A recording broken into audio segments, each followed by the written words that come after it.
Is it sane? Is it possible? Still I ask myself, are we, am I? Is it sane? Is it possible? Still I ask myself, are we, am I?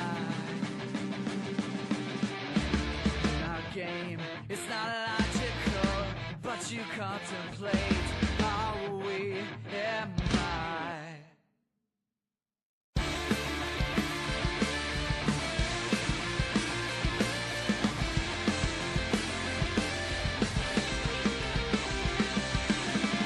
I think it's sane, I think it's logical. What I don't you find? Are we, am I?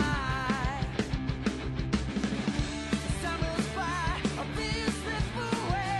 Should I do you mind? Are we, am I? I'm fighting for love, raise me up and see my waiting. So fighting for love, raise me up and see my willingness. This is the way that has to be.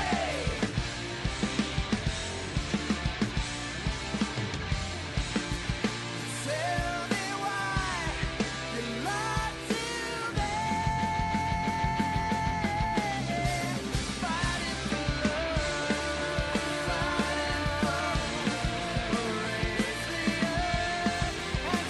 love, raise me up and see my willingness.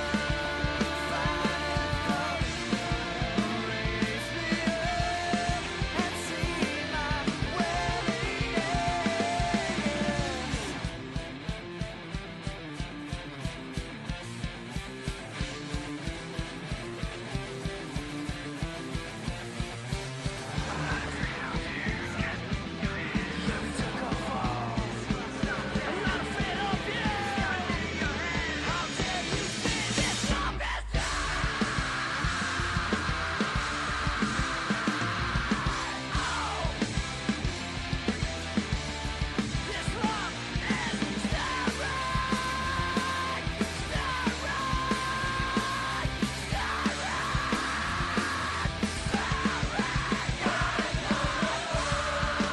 Fighting for love. Raise me up and see my willingness. I'm fighting for love.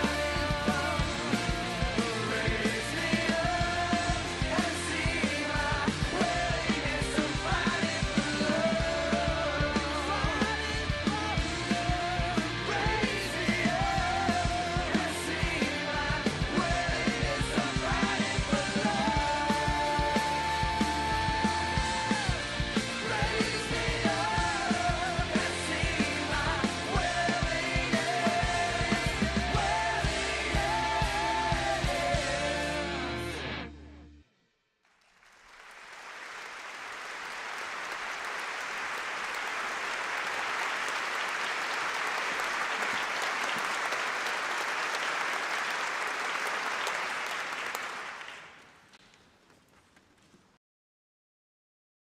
There we go. That sounds so much better. Okay.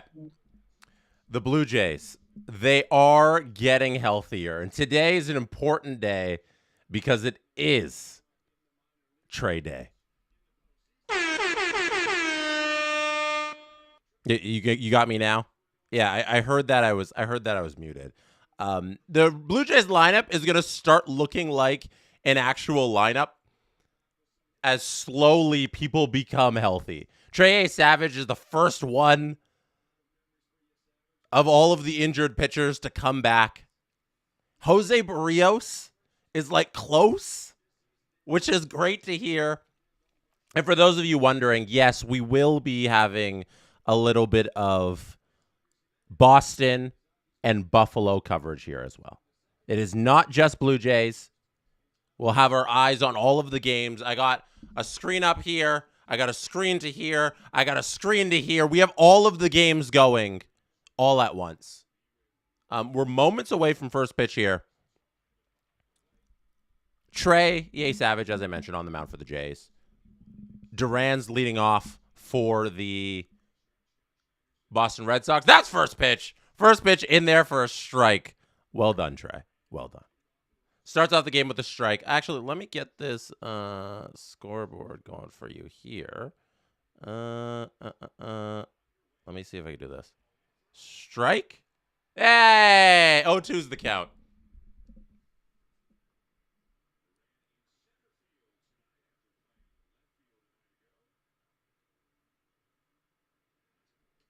Oh, no. 0-1. Second pitch was a ball. I think today is like chill session stream. You know? I think this is like, I sat down for today. I didn't stand up as I usually have my standing streams. I'm just standing up behind myself. I got we're going to have a couple games going concurrently. So I need to focus all of my energy everywhere. I got the second screen going to where I can like bring it up and we can chat about things. Like there's the score. And if we want to hop around games, there's a foul ball. And Okamoto's not going to be able to get that one. So that's another strike on the board there. So like this here, Bruins, Sabres, that score bug there. Let me see if I can do this in real time. So I'm hopeful that during the games, when the other games start too, we can start going like this. And it's like, oh my goodness, there's another score. There's more scores happening. So we're going to keep our eyes on Stars Wild once that starts.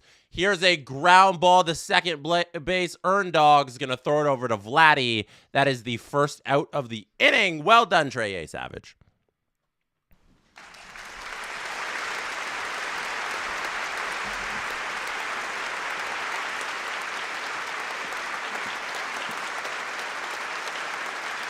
I'm very happy that I have all of you right now. The main event is going to be the Blue Jays. Like, don't get that twisted. That's why it's on the big scoreboard. That's why it's on the big screen. Sorry if I keep looking up, but it's a little that screen's a little higher. Main event is the Blue Jays. But that doesn't mean we can't also keep our eye on Bruins and Sabres. 3-1 is that series score. As you can see, here's a line ball into left field. Contreras is going to get a double here, going in, standing up. Not a clean inning from Ye Savage here to start this thing off. Don't like that. Wilson Contreras hits that one deep into left field for that stand-up double. We do have a prize for today, as we had for all of our round one streams for the NHL playoffs. Why not treat you guys to a prize here for a Blue Jays stream? We're giving away a World Baseball Classic Blue Jays Canada jersey. Hit the link in the description. Hit the link in the chat. Wherever you want the link, hit it. And you can enter your information if you are Canadian and a resident of any province excluding Quebec. And in the 7th inning, I will tell you who will walk away with that Team Canada World Baseball Classic jersey, courtesy of Fanatics. Roman Anthony's at the plate here. 1-1's the count, Trey, against Roman. Oh, swing and a miss. Good pitch there. Robert Malloy's in the chat tonight. Renee's asking. Yes, Robert Malloy is here hanging out. Doing a fantastic job as always. If you get any weird messages on the SDPN account, that's who's responsible. It's going to be a ball in the dirt there by A. Savage. I've missed Trey. What a spectacular story he was last year.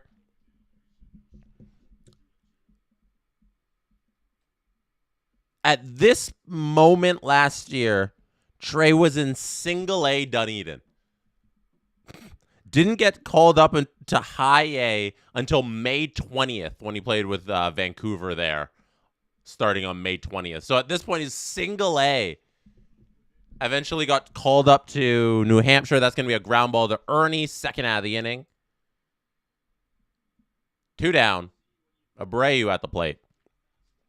Trey eventually got called up to Double-A New Hampshire on June 12th, then Triple-A Buffalo on August 14th, then made his MLB debut in September, and then pitched in the World Series on October 29th, all in one season. Abreu's at the plate now to face him, 2 down in the inning. Let's see if we can get out of this jam, leave that runner stranded. Ball high, start that at bat.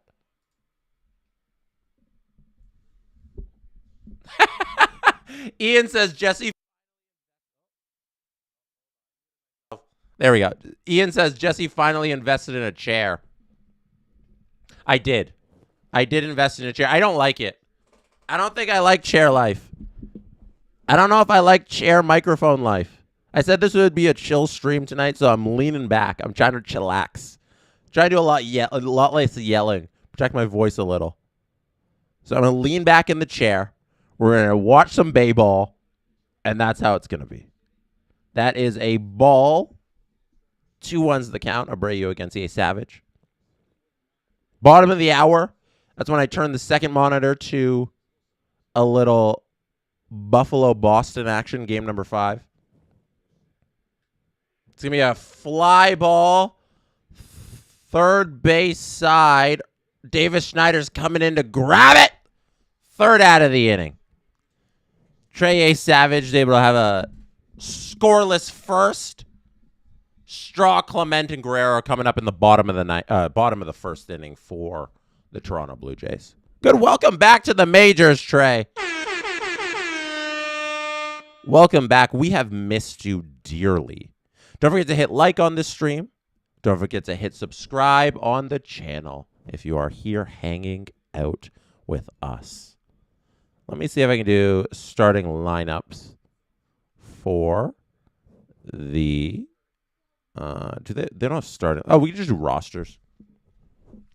Let's do rosters for these teams coming up here.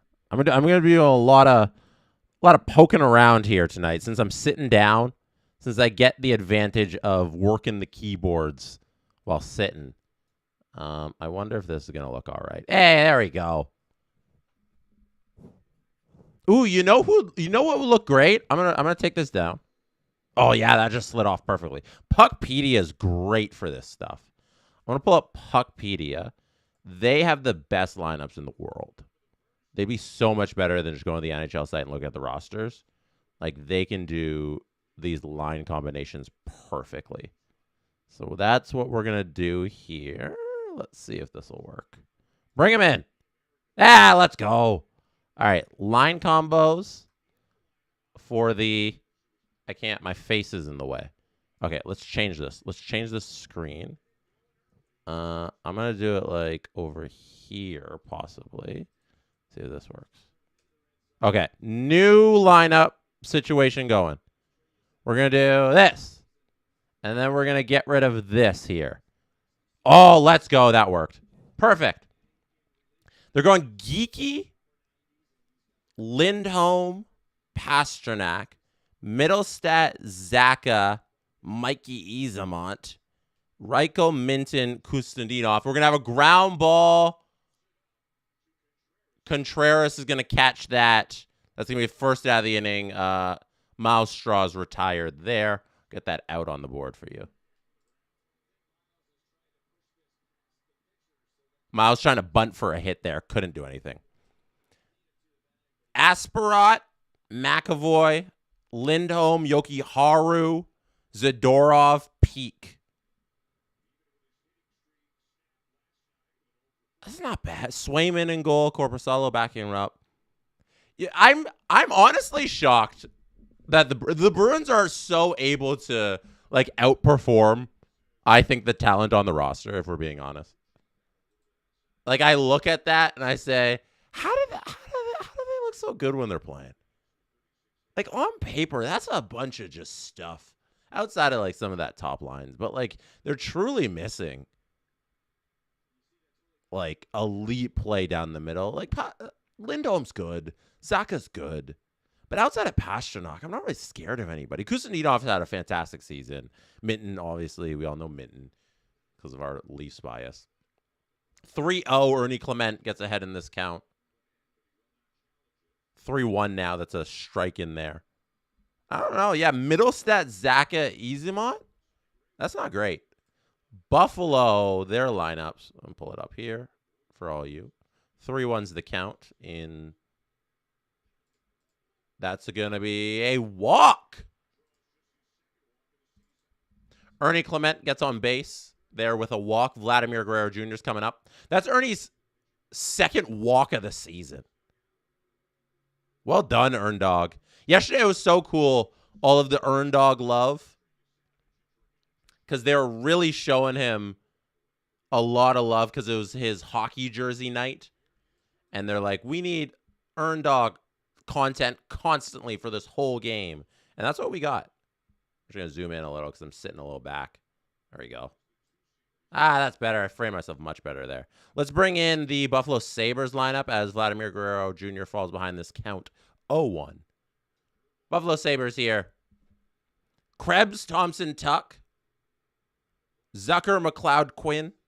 Benson, Oslin, Doan, Greenway, Kozak, Beck, Malenstein. That's their forward group. Darlene, Samuelson, Byram, Power, Stanley, Timmins is the D core. See the scratches there. Alex Lyon. Is Alex Lyon getting the start over Ukko-Pekka? Ukko-Pekka Luukkonen? Vladdy's going to fly out here for the second half of the inning. Ernie remains on first base.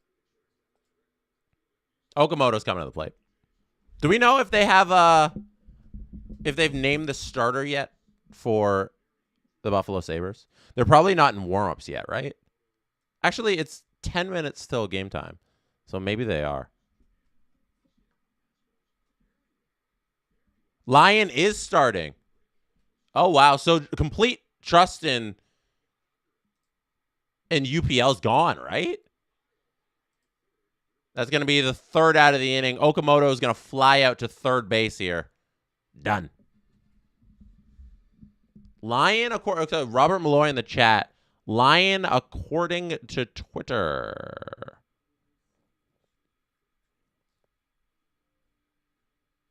Okay. Lyon had a good game. Game 4. Everybody on the Bruins had a good, or everybody on the Sabres had a good game in game number 4. So I guess I shouldn't be surprised. You know, if you dominate that much, you might as well stick with what works. Why mess with such a good thing?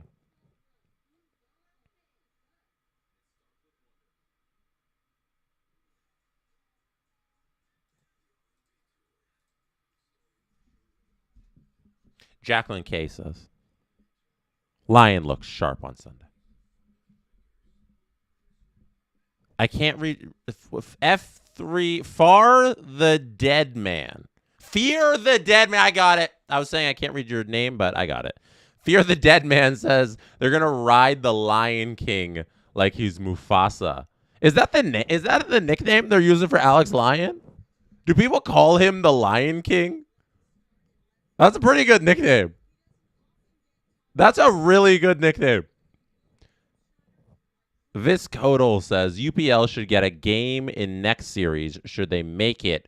Can't be too hard on one bad performance. I thought UPL was so outstanding in the regular season that he deserved a little more rope here for the postseason.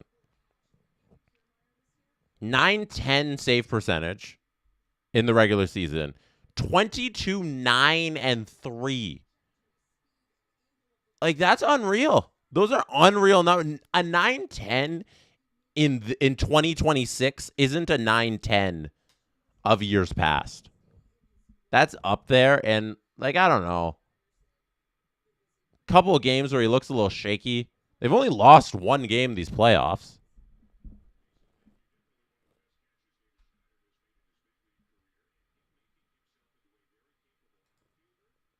Let me see his playoffs log here. Yeah, that 4-2 loss. Game 1 wasn't great. Oh, here's Trey. Little bunt hit by Story. And Trey's going to throw us to Vladdy, and not in time. Trevor Story dropping the bunt. Bunting for a base hit, Trevor Story there. Trey can't make the throw over to Vlad, the fielding play, and then throw over to Vladdy. Throw and Vladdy. I can't say that 10 times fast. Can't even say it 1 time fast. Can't do that in time. So Trevor Story's on first base. Yoshida's at the plate now. Trey starts the at-bat with a ball. 1-0 is the count.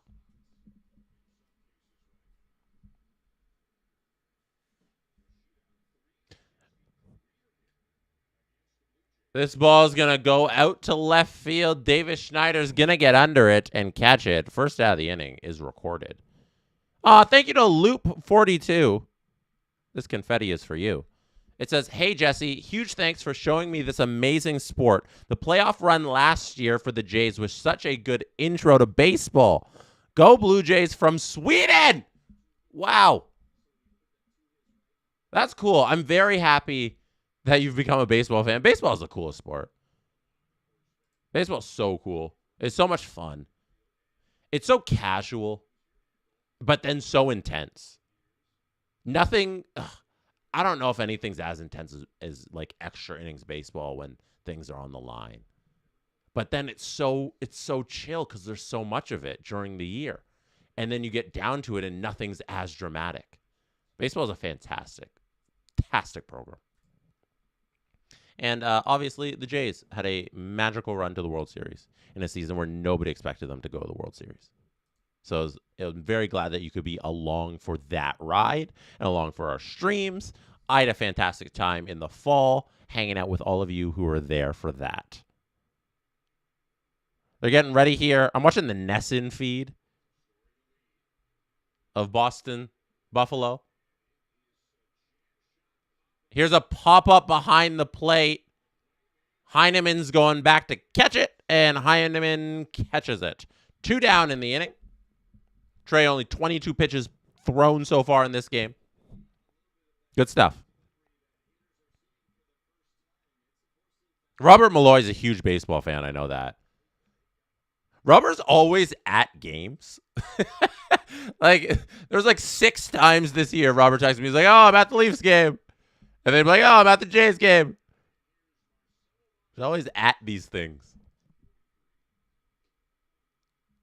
1-0 is the count. That's going to be a ball. I'm going to throw up those scores for you, just so people know. Anybody just tuning in knows that we will have Bruins and Sabres coming up. Let me get that back up for you. Oh, no, that's not working. Okamoto is going to chase this over to foul territory and is not going to get it. There you go.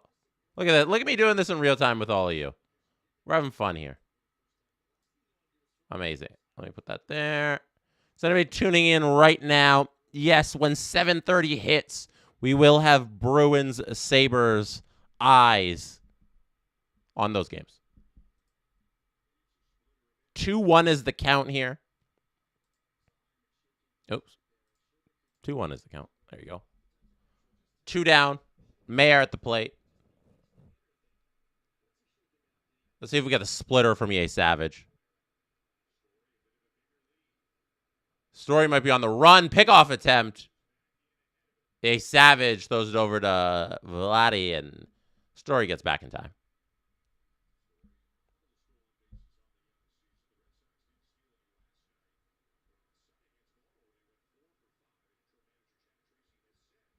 Let's see what Trey does with this. Oh, Story again. Huge lead. Yeah, Savage throws over to first. Vladdy can't handle it. A little bit of a bobble there. And Story's able to get back in time.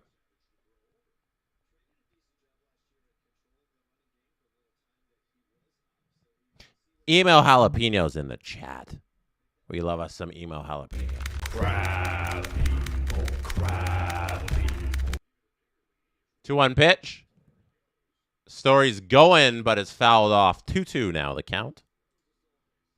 Jays here, struggling to start the season. We all know. But injuries are a fair excuse with this team. Management, to their credit as well, has tried to push this thing along by acquiring some pieces to limit the damage for this team. That is going to be grounded into right field. That's going to be a base hit, and Story was on the move while that pitch was being thrown, so he's going to get to third very easily. Mayer's going to get to first on that single. That is a base hit. Trey in a little bit of trouble here with 2 outs and a runner on first and a runner on third. But he is facing the number 9 hitter. So an opportunity to get out of this inning here clean by retiring Durbin.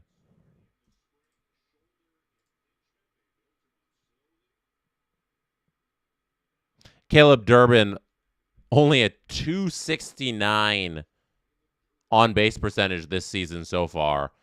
Savage got to throw to him. Like, he's got to be throwing strikes here.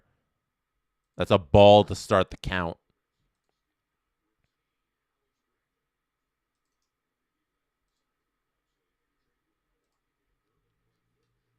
And that's going to be fouled off. 1-1's the count.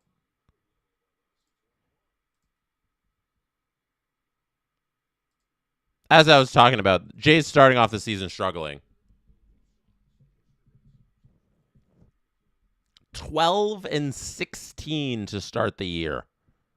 Not ideal. That ball's in the dirt. 2-1 is the count.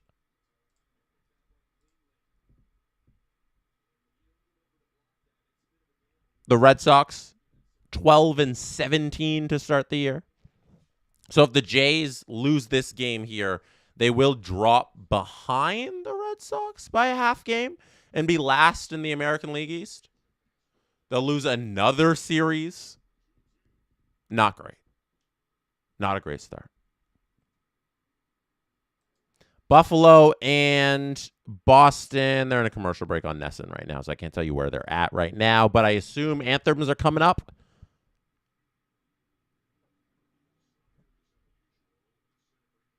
2-2's this count. It's fun calling 2 games. I haven't even started calling 2 games. Just keeping my eyes on 2 games. It's a good time. Oh, that's a ball high. 3-2's the count now. Woo, here we go. Log into this pitch. 3-2's the count. 2 out. Number 9 hitter, Caleb Durbin. You got to retire this batter here, Trey. Come on, first big moment of 2026 for you. Fouled off. We reset once again with the payoff pitch.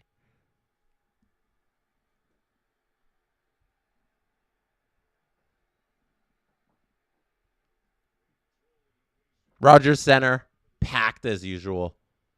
They really turned out yesterday for the Ernie Clement hockey jersey. It was like 40,000 on a Monday. Here's a fly ball to right field. This is going to be an easy catch in right field. That is the 3rd out of the inning. Trey is able to pitch out of that jam. Well done. Well done, Trey. First big test of the year, and you get a fly out to Miles Straw. You absolutely love to see it. Air horns.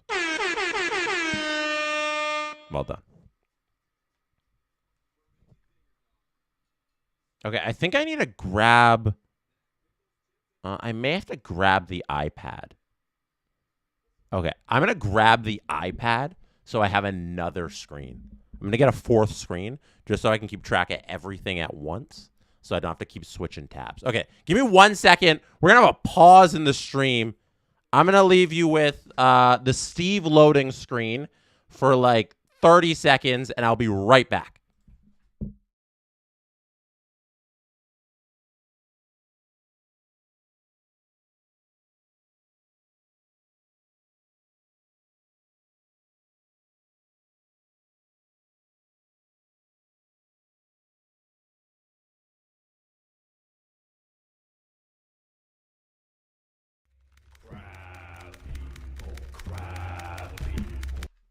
Okay, I told you it'd be like 30 seconds. Okay, So I usually have the iPad with me, but it was just in the room next to me.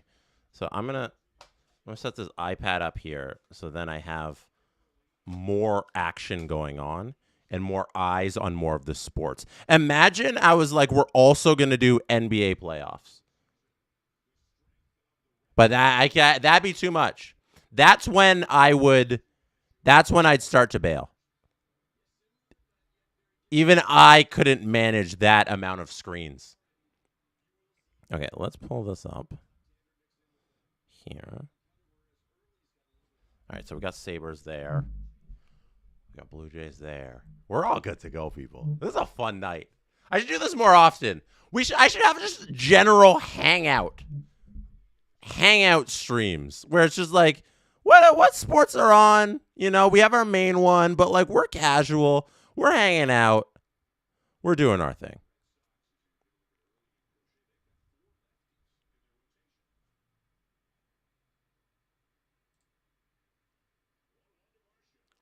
Varsho's at the plate. 1-1's the count. Let me get that up for you. There you go. Bottom of the second inning for the Jays.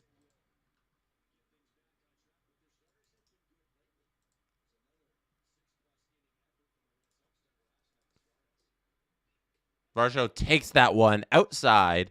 Great eye there, Varsho. 2-2's the count there.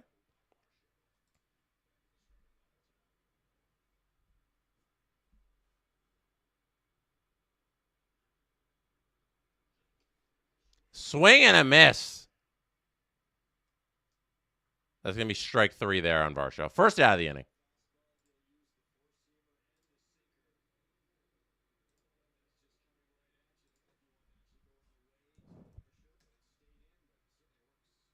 I'm going to make sure I can hear some of the commentary in this Sabres game that's about to come up here. They're still doing the pregame. Nothing started yet in Buffalo.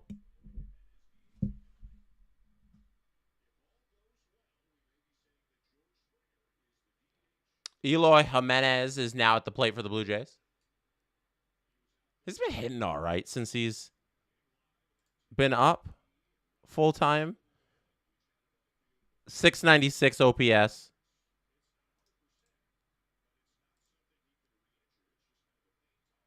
He's got a 375 on-base percentage. 9 hits, 3 RBs. Here's a hit deep right field.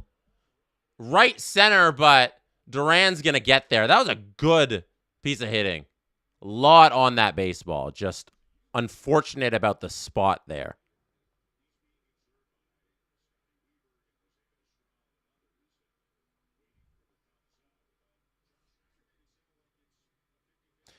LGPS says, Jesse, when will you wear Vigs?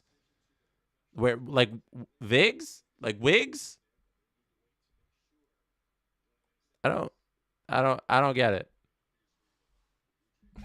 David Schneider's at the plate. David Schneider's someone who's struggled at the plate this year.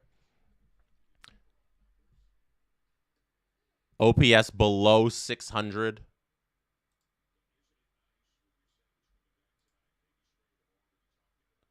A lefty, though, on the mound, so Schneider's going to be helpful in this game, as John Schneider likes to roll Davis Schneider out with the lefty.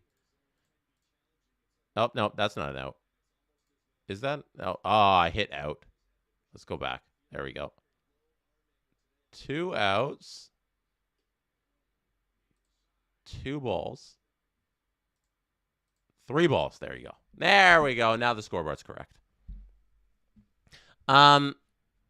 Will you ever wear Vigs? When will you wear Vigs? What is this a reference to?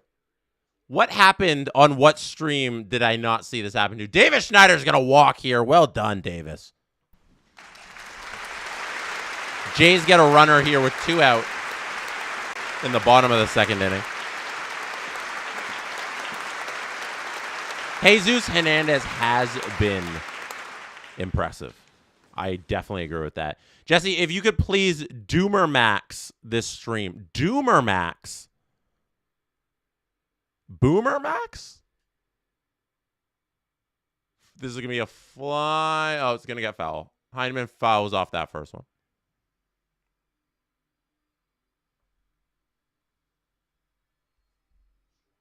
It's like from Jesse, it's a meme from years ago at this point. Really? And people in this chat understand the meme? That's what I'm impressed by. I'm like, how do you all know what the hell is going on when people say Vervigs? There's going to be a foul ball. It's going to get chased and it's going to get down there. Nothing doing without foul ball except a strike on the strike board. I'm just going to get this other screen signed in. If I seem a little distracted, that's what I'm doing. Signing into the iPad. Oh, no. That's wrong. Jesse is far too high cortisol to catch all these.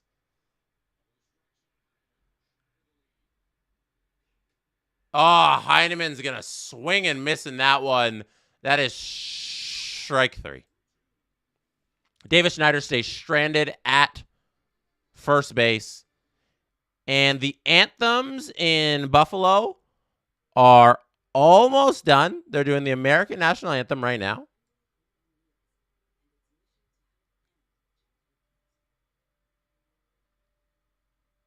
Decent anthem. We should rate anthems. No, that feels disrespectful. Maybe we don't rate anthems. I don't think they should play the anthems at all. TSN did something brilliant a few years ago, and they stopped airing the anthems on TV. They add more programming where the anthem should be. So they just have the TSN panel talk deeper into the game, up closer to puck drop, and it's such a better experience than watching any broadcast that shows anthems, because I feel it's so unnecessary for the television audience and like even at the game. I get it, why we've done it and why it's become a tradition. I think it's tradition you could do away with and everybody would be fine. Everybody'd be fine. We'd be okay. It's not like the Olympics where afterwards you play the winning anthem because that's the team who won. Like it's American sporting events. That's my rant about anthems. Take them away.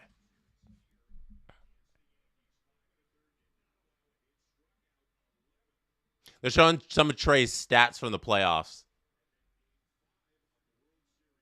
The game 2 against the Yankees. 5 1/3 innings, 11 Ks, 0 hits. Oh, yeah, that's when he had the no-hitter. And then John Schneider took him out of the game. That was a thing that happened. I forgot. The Trey A. Savage experience was so unbelievably fun. Like, what a ride that was. All season long, it was like, it could be possible. This could happen. There's going to be an out. Miles Straw gets under that for the first out of the inning. All season long, it was like, Trey's coming. Maybe, if they need him, if they get deep enough, they could actually have Trey play for this team. And then he arrived, and he was better than anybody's expectations.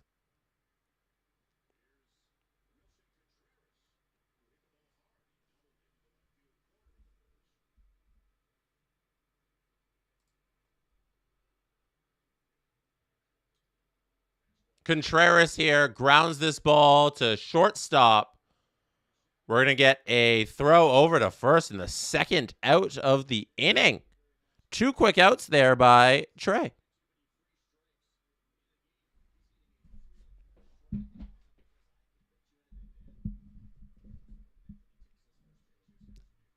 David said, not looking great for my 6+ strikeouts bet today. There's still a chance. No, give it time. Roman Anthony's at the plate now.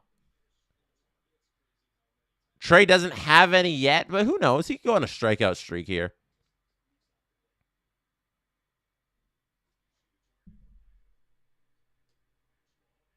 There's a strike down the middle. 1-1's the count.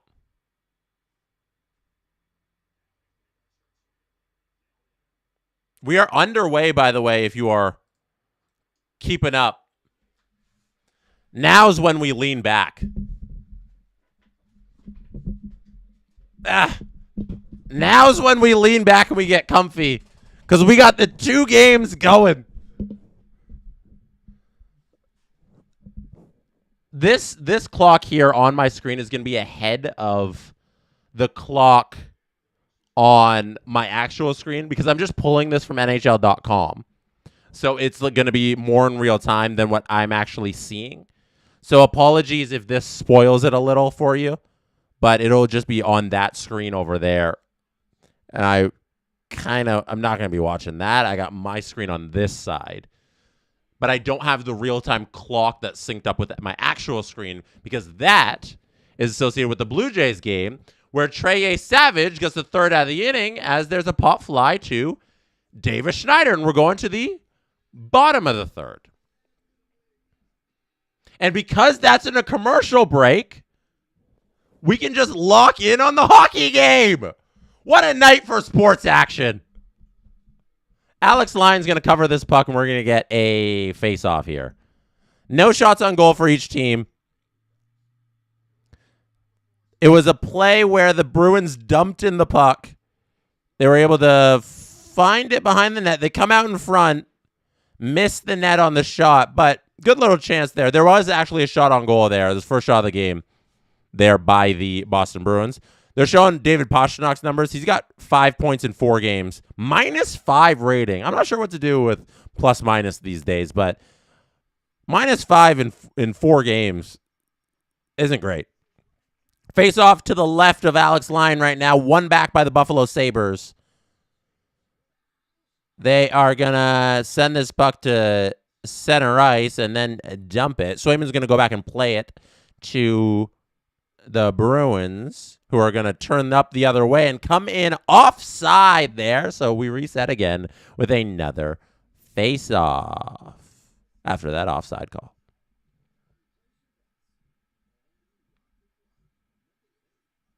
Oh, yeah, way offside. They're showing that replay there. We also got Stars Wild coming up in game number 5. They're tied 2-2 in their series.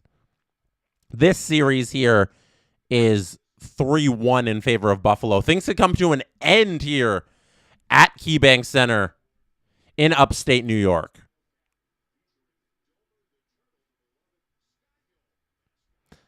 Lyon couldn't get that puck behind the net, but Buffalo is going to come away with it out of that scrum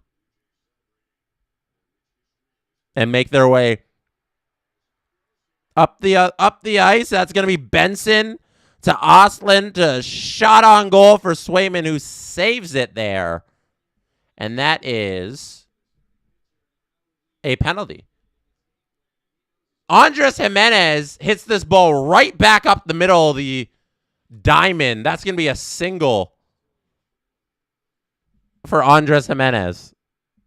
And the Blue Jays start off the bottom of the 3rd inning with a runner on first base.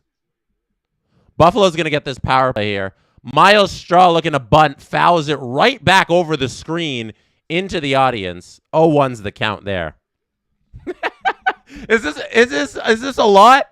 I'm just going back and forth. I'm doing them both simultaneously. Castellet gets called for roughing as Miles Straw steps in for the second pitch of the at-bat. This is how I watch sports at home. So you're just doing what I'd be doing on a regular Tuesday night. Miles Straw is trying to bunt Andres Jimenez over to second, fouls it off there with that bunt. So 0-2 is the count. Canadian Girl says, I'm enjoying this. As long as there's one of you enjoying this, that's all I need. Buffalo's not able to hold the zone off the draw of their power play. So they got to reset in the neutral zone here. Trying to make their way over the red line. They do the drop back pass as Malstraw steps in for the 0-2 pitch. It is a ball. 1-2's that count. Dahlin's going to get the puck at the blue line. They're looking for something there. One-timer shot. Saved by Swayman. 1:29 left in that power play. Here's the 1-2 pitch to Straw. Fouled off. It remains 1-2. It is a shame the Raptors aren't playing, says Neurosis Maximus. Maxim? Neuronsicus? Maxim? Never going to say that correctly. Maelstrom, little check swing.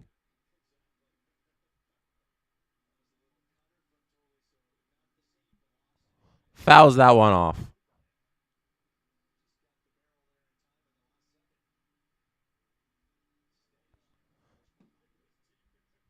Sabres can't really hold the zone here. Oslin coming over the blue line. Trying to have a little charge here. Shot again. Great save by Swayman. McAvoy clears it for the Boston Bruins. Dahlin has to go all the way back to Alex Line to retrieve that puck and then start the breakout once again. That's Tage over the line. Zucker! That's going to be a goal!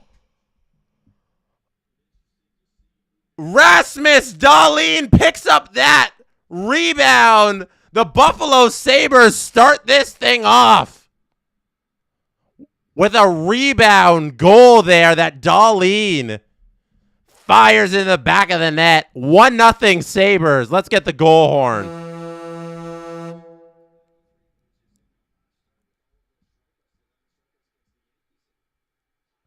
It was Zucker who shot that puck. Oh, no, it wasn't a rebound. Zucker just sent it all the way across. Great job by Zucker. Miles Straw finally strikes out there after a long at-bat. Zucker just sent that across. Dahlin just picks it up after it hit a foot. Zucker eventually gets it across the ice, and Dahlin gets it into that wide-open cage. 1-0 Buffalo. What a start for them. They can close out this series tonight. Ernie Clement is going to fly this ball in the infield. That's going to be 2 down for the Blue Jays very quickly there.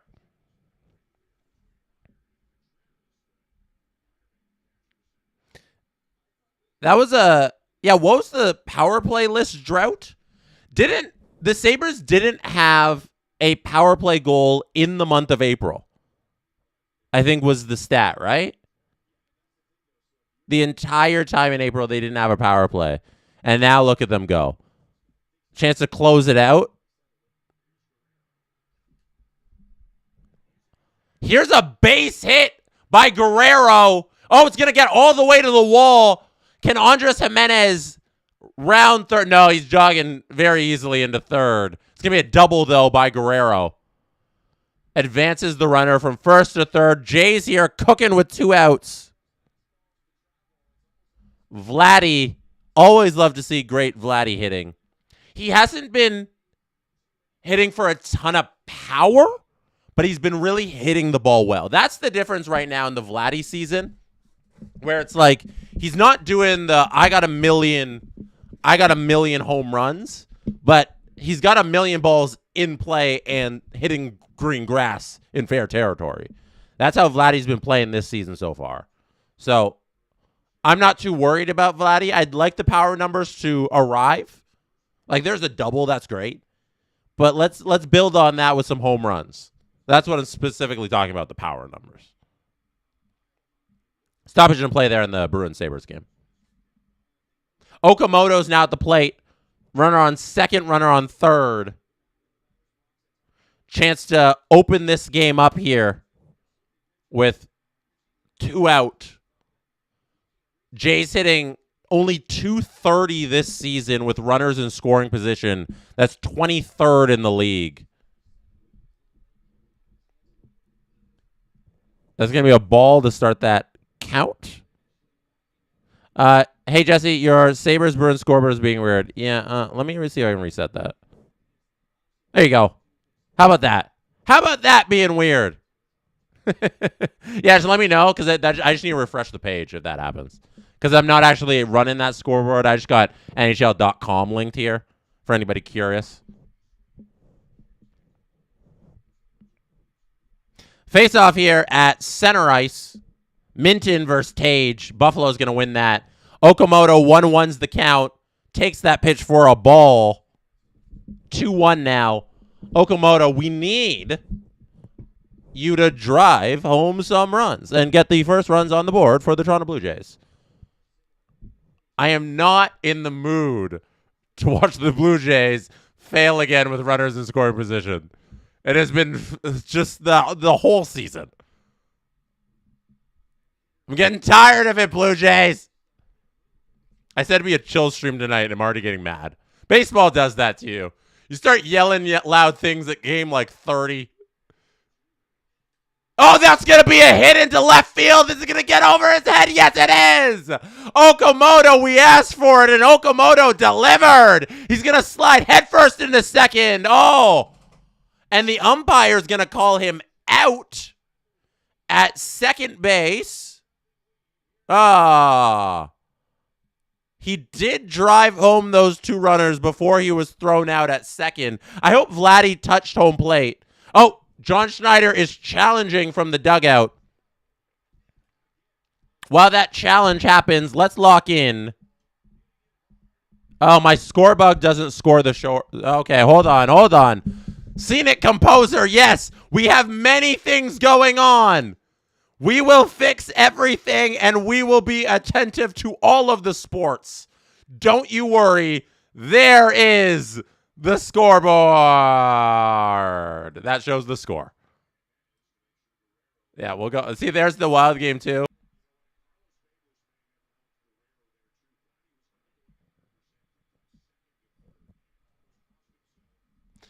Are the Blue Jays going to win this challenge?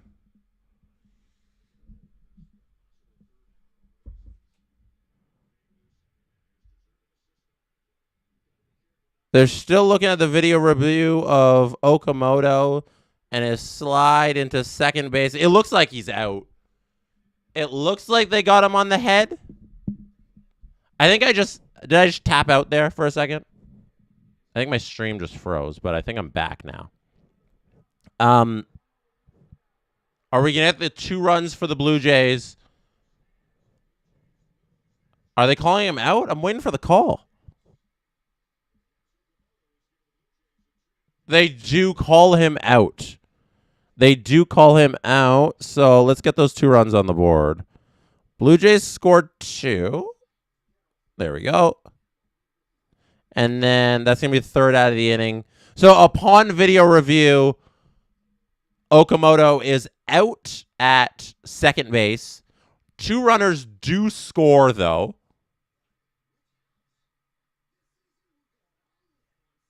Before he is thrown out. Vladdy did touch home. So Blue Jays lead 2-0. Sabres. Oh, I did freeze? Yeah, I thought I froze. But I'm good now. Sabres did take a penalty there. Yeah, that's tripping on Ostlund on Kastelik, who, funny enough, took the other penalty for the Bruins. And Boston goes to the power play here. Let's see what they can do with this opportunity. I'm a little delayed, so I'm delaying this scoreboard here refresh so my stream can actually catch up a little. Now that I know it'll be... Here's a shot by Pasternak. Lion saves it. Good save by Lion there. Now that I know my stream is like a lot behind the NHL.com thing, I'm trying to delay it. And I won't refresh until something happens here and I catch up a little. Maybe after this power play, I'll hit refresh on that. Buffalo's going to clear this one. 90 seconds remain on that this power play as Buffalo's able to clear that puck. Shots are 4-2 in favor of the Sabres. Early goal by Dahlin, his first of the postseason. First career postseason goal for Rasmus Dahlin. A Savage against Abreu to start off the top of the 4th inning.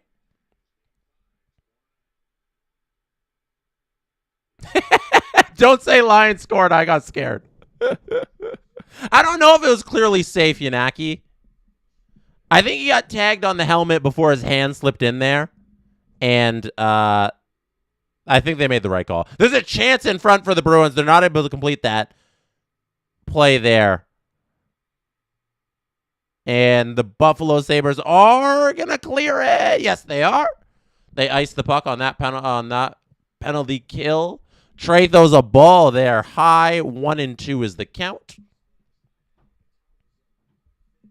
25 seconds left in this power play opportunity for the Bruins on my television screen. I'll update that scoreboard for you in a second as soon as the power play expires. That is a swing and a miss. Trey Savage's first strikeout of 2026 comes on that swinging strike there on Abreu. 1 out in the inning. 5 seconds here left in the power play, but the Bruins are pressuring. They can't complete the pass, and the power play is going to expire. Oh, off the post! From the blue line, off the post. Sabres dodge one there. Wow. Power play is done. Tage to the middle of the net. Nothing doing there. Byram's shot gets blocked. Trevor Story's at the plate now. 1-1's the count as he fouls that one off. Renee says Trey's getting his pitch count going. He looks healthy. He looks great. He looks really good. He hasn't had as many strikeouts as he had last season, like immediately, you know, like that 11 strikeout game. There's 2 of me. Sorry, I'm just adjusting this for you here. Adjusting my position, trying to make my... There we go. Now I'm nice and centered. Oh, look at this. Look at this. Multiple games. What a night we're having. Okay, 1-2's the count now. Trevor Story against Trey Savage. He is looking good. You know, you want the splitter to be fooling a little bit more hitters, but I think as he gets more major league starts, more hitters are going to get used to him. There's a strikeout. I was asking for strikeouts. We get a strikeout. Exactly what I'm asking for. Trey delivers it with that pitch right down the middle. He's able to fool Trevor Story. He throws that strike, that four-seam fastball, 94 miles an hour, right down the heart of the plate. Trey's looking great. There's a nice splitter thrown in there for strike number 1 against Yoshida. And Wes Richard. Thank you for showing up here, Wes Richard. 5 gifted SDP VIP memberships. Thank you, Wes. Appreciate your presence. Sabres going to stop this play off the rush by the Bruins, but the Bruins are able to get this puck back in the neutral zone. Trey's up 0-2 in the count, throws one in the dirt, can't get Yoshida to chase. Uh-oh, Buffalo Sabre is down with an injury. Can somebody tell me who that was if you're watching the Sabres game? I don't know which game you're tuned into. I'm tuned into both.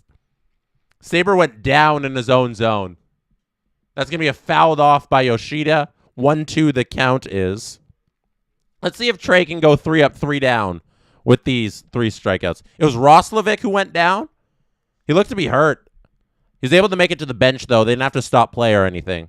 It was a limp over to the bench. 1-2's the count. It's going to be grounded into right field.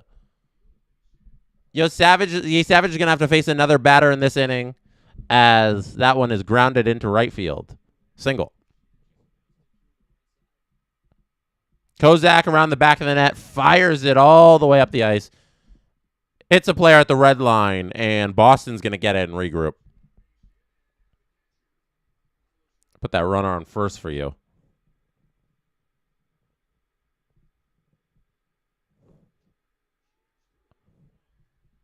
One's the count, actually.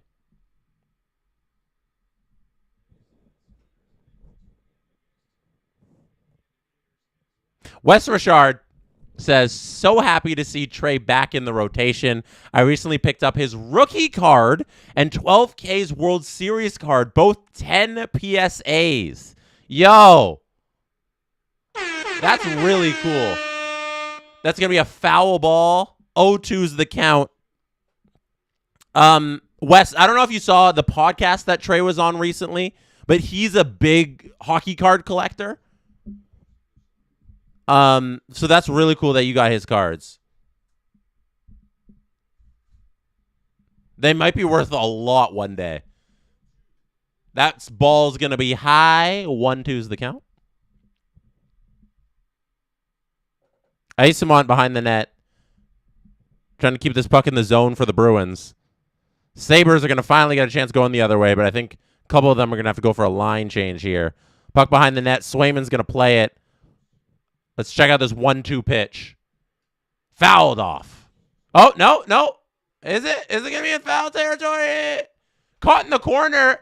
Did he catch it? Did Straw catch it? Straw caught it. Yeah. It was behind the camera. I couldn't tell if Straw caught it, but he did. That is awesome. Godwin. Godwin with the chirp at him. Yeah. Trey did say he doesn't like signing cards that people send to him. That is a thing he did say. But, I get it. Is this going to be icing here? Oh, Buffalo's going to beat out the icing. Oh, no. Are we going to get a penalty here? Peyton Krebs getting taken down by a Bruin behind the Bruins net. Refs just let him go. They're tussling. The ref standing right there doing nothing about it.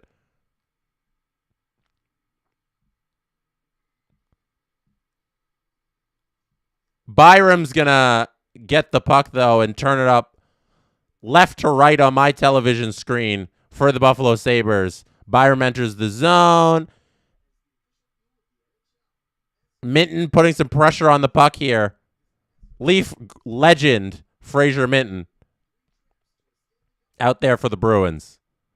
Shot on goal goes wide by the Sabres. They're going to regroup at center ice, dump the puck in, chase it, as that's what you do after you dump. But the Sabres are going to, or the Bruins are going to come away with it. Try and make their own play up the ice here. Can't get a shot on goal, but they maintain possession. Pass at the blue line. Doesn't get through. Hits a body in front. Falling shot. Alex Lyons sprawling save. Puck goes wide. Does he have his stick? Does Lyon have his... He does not have his goal stick. Uh-oh. Could be trouble here. Oh, and that's a puck over the glass. Trouble averted by the Sabres. Trouble averted.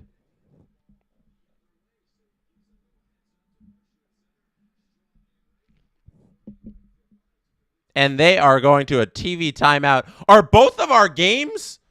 We're watching 2 games. And both are... Oh, no, here we go. Okay, Varsho's at, Varsho's at the plate. 0-1's the count for Varsho. There we go. We got a game going. How often will both games be on pause? 1-1's the count against Varsho here. A moment without stimulation, says Robert. Robert sent along the anthem in Buffalo tonight, where the crowd had to cover some of the Canadian national anthem because the mic went out as Cammy was singing, the anthem singer for the Sabres. That is awesome. I can't play it for you guys because it is broadcast footage, but the Sabres faithful did a great job with the anthem tonight. That's going to be an out there as Dalton Varsho strikes out Eloy Jimenez now at the plate.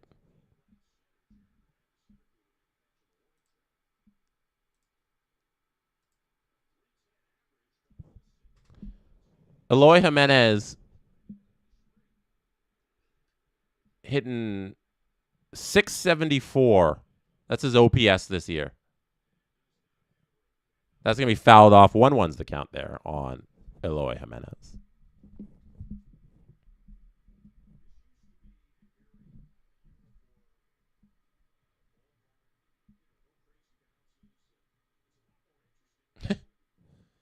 Josh Halliburton says, Jesse, us Leaf fans should know that Bruins never get called for penalties. The Boston Bruins have never taken a penalty. Eloy Jimenez is going to swing through that one. Good crowd down at the Rogers Center today. A lot of great crowds this season so far, the Blue Jays. I've only been down one time this year. I was at the game where they got destroyed 2 Sundays ago. 2 or 3 Sundays ago. I think it was 2 Sundays ago still. 2-2 is the count now. Eloy Jimenez is going to ground out to shortstop here.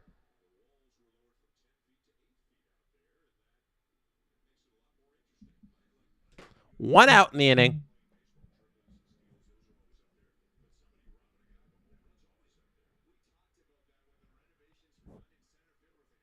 One nothing is the score in the Sabres Bruins game. 6-5 are the shots in favor of Boston. As action is back there. 3:30 left in the first period. Davis Schneider is going to come to the plate for the Blue Jays. Down 0-1 the count right now. Davis Schneider struggling at the plate this year. Only a .571 OPS. Batting average, disgustingly low. But we don't care about batting average anymore these days. It's all about the on base, all about the slug. That's where we like it, you know? We like the weighted runs created plus. We like all the Sabre metrics they have these days. We've moved past batting average as a society. Well, this baseball fan has. There's better numbers out there. I still don't know what to do with plus minus. Plus minus is a ridiculous stat, but people love plus minus still when it gets really goofy. And sometimes it kind of means stuff, but it really means nothing. Davis Schneider is going to fly this ball out to center field, and he's going to be retired. That is the 3rd out of the inning. The Blue Jays go down easy. Very easy inning there. Blue Jays quickly down, but they're still up 2-0, which is great to see. Let's lock in on the Sabres here as the Blue Jays are in that TV timeout as we transition from the bottom of the inning to the top of the inning. We'll take a look at the last 2 minutes of play here for the Sabres as time stops at 2:09. Swayman collects this puck, squeezes it for a face-off. Don't tell me they're going to a TV timeout! I said this would be a chill stream because I'd have so much action going on, and now both programs are in TV timeouts, and I don't like it. Oh, we have a trade. Thank you, Robert. Tyler Fitzgerald, to the Dodgers in exchange for cash considerations. Let's get this up on the screen. Hold on a second. I can't hold the mic. Okay, there we go. Okay, so we're gonna get Tyler Rogers. Which screen does this go on? I said Tyler Rogers. Tyler Fitzgerald.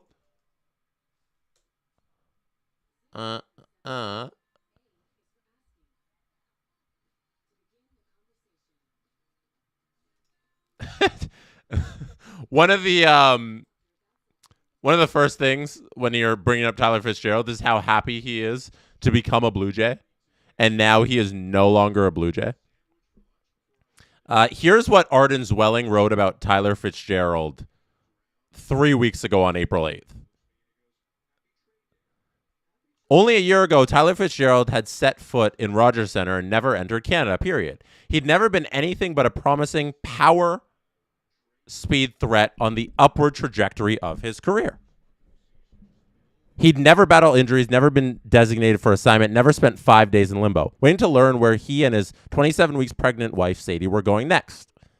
On Saturday, the Blue Jays traded cash considerations to the San Francisco Giants for Fitzgerald, a right-handed infielder who exploded with a second-half rookie breakout in 2024. He put up 3 F-WAR in only 96 games before a miserable 2025 led to his DFA last week. 28-year-old has a minor league option remaining and was originally ticketed for AAA Buffalo to rediscover his swing while providing roster depth. On Monday, this was April 7th, it would have been that Monday, Fitzgerald had a locker in the Blue Jays clubhouse. Tuesday, he was officially recalled as Barger hit the IL, and now it's up to him to make the most of whatever chance he gets. And he was very excited. I feel like this is a fresh start for me. Here's a hit to center field that Miles Straw is going to make a fantastic play on. Well done, Straw. Sorry, I'm enthralled by this really good Tyler Fitzgerald article. It's like 10,000 words. I'm going to bring this up. Let me see if I can do this. Hey, there we go. There's like a really good article here by Arden Zwelling. Can I remove that too?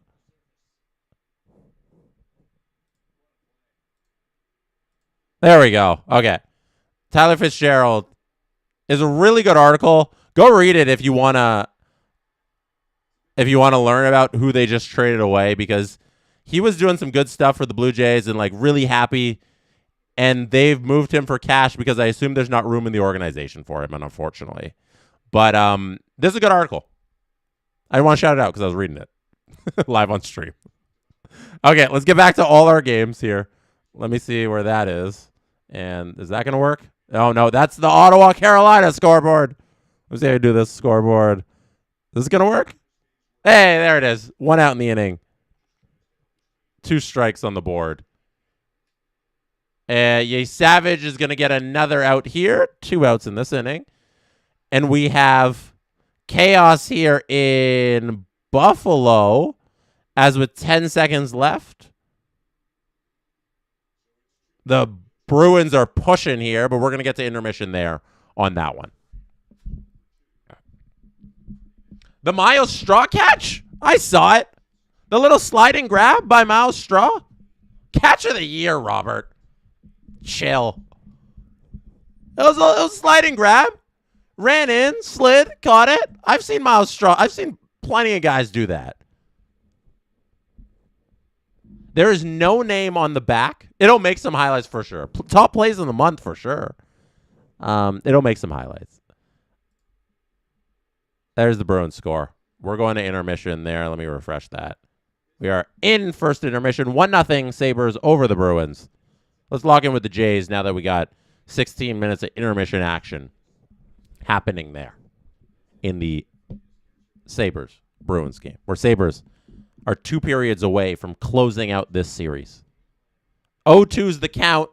Duran against Jay Savage. 67 pitches on the evening for Jay Savage. You got to imagine he won't pitch past the 6th. I assume he'll get into the 6th and then they'll take him out. That one's fouled off. Count remains 0-2. I haven't mentioned the contest a whole lot, but if you are here watching baseball, we have a baseball prize. How fun. Enter to win a Team Canada World Baseball Classic jersey. Contest closes at the end of the 7th inning. Just hit that link, enter your information, and you could win that jersey. Here's a fly ball to center field that Varsho is going to make a great play on, a running grab. That's 3 outs. 3 up, 3 down. Fourier Savage again. He has not missed a step from where he left off in the World Series. Fantastic pitching by Jay Savage. They're showing the out-of-town scoreboard here. Yankees up 1-0 on the Rangers. Really want the Jays to pick up this victory. I have not streamed. Have I streamed a Jays win yet? No, I streamed the Athletics series, and they swept that series. So I did stream a Jays victory. And then I streamed both games they lost against the Dodgers. And then now I'm streaming this game. So we're currently 1-2 on the year with our Jays streams this regular season. Not great, but it's about what the Jays are this season. You know, they're 12-16. We're 1-2.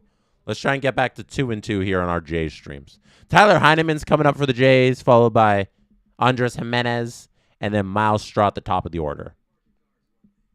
The third game of the evening. Oh, it's underway. What am I doing? How dare I not stream our third game? Wild are up 1-0. Quick mini goal, says Robert. Zuccarello, Wild score, says Snoopy is not a beagle. Let's get this game up. We need the third screen going here with the next game. Sorry, the fourth screen going with the next game. So we have Control Center. We got Blue Jays. We got Sabres Bruins. And now we're going to have Stars Wild. We'd actually put the Stars Wild on top of the Bruins Sabres game for now because that's at first intermission. So we don't need to be locked in on that one, as it's just intermission content on Nesson. Zuccarello's looking to put the Wild up in the series. That series is tied 2-2. Heineman's going to fly out here. And that's the first out of the inning.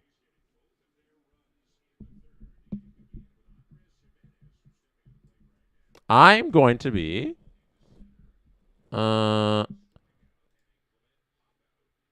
putting this Wild score on the screen too. So let's do this. Let's do this. This will be easy. It's a little too small. It's kind of small. So what if I put it? It's in a bad position. We put it up here, and then I can kind of shift over. No, let's just do the one at a time because the other one's in intermission. So we're gonna do the one we're focusing on. So Wild Stars is our second game at the moment. So we're gonna put that one there. Let's not screen max everyone, okay? We're not doing screen maxing. We're gonna do we're gonna do 2 games at a time. This is gonna be an out, Andres Jimenez. Grounds one back to the pitcher.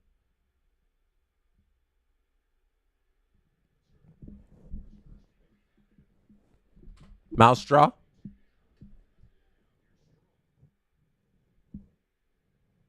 Mousestraw just made that amazing catch in the top of the first inning. Is now at the plate. 0-2 in the game so far. Takes the first 2 pitches in this at-bat for balls. 2-0 is the count. This is like the Vegas casinos where there are a billion TVs in that one room. A Savage is going to pitch the 6th inning, and I imagine that'll be it. Send him out for the 6th. Let him keep his shutout streak going. He's going to clean it up easy, and then let your bullpen handle the 7, 8, and 9. Shots are 4-1 for Minnesota right now. Dallas Stars have pressure in the zone here. Looking to make something happen. Looking to get back into this thing. I did pick the Minnesota Wild to win this series when we made our brackets on Spark. But I also had the Ottawa Senators beating the Carolina Hurricanes. So what do I know? I know nothing. Game of Thrones fans out there, you know nothing, Jon Snow? Dallas is back behind their own net looking to break out. They are going to eventually get the puck down and deep at the other end, but it doesn't look like they're going to get any pressure out of this, as Minnesota is going to come away with that cleanly and send it back to the neutral zone.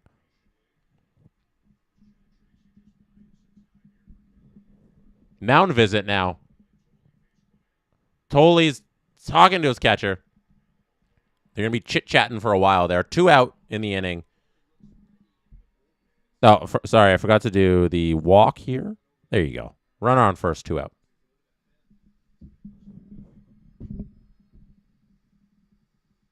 Walk maxing today, says Yanaki. We are sports maxing on this Tuesday night. Thank you for being here. If you are here, could you please hit like on the stream? I appreciate every single like and subscription we have on this channel and on this video.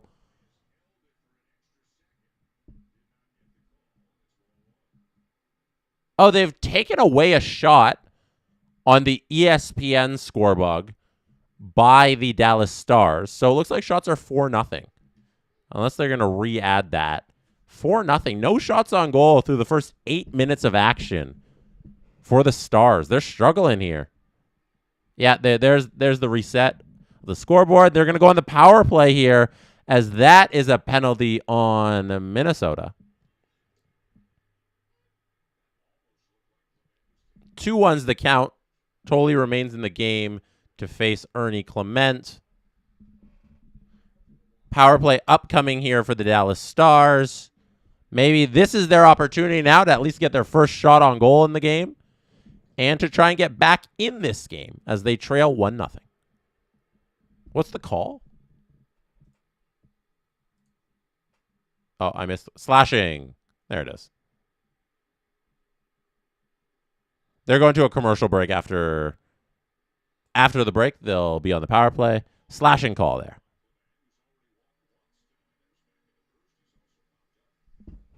Ernie's 3-1 in the count now. Big opportunity here. 2 outs. Runner on first. I shouldn't say big opportunity. Opportunity to keep this inning alive.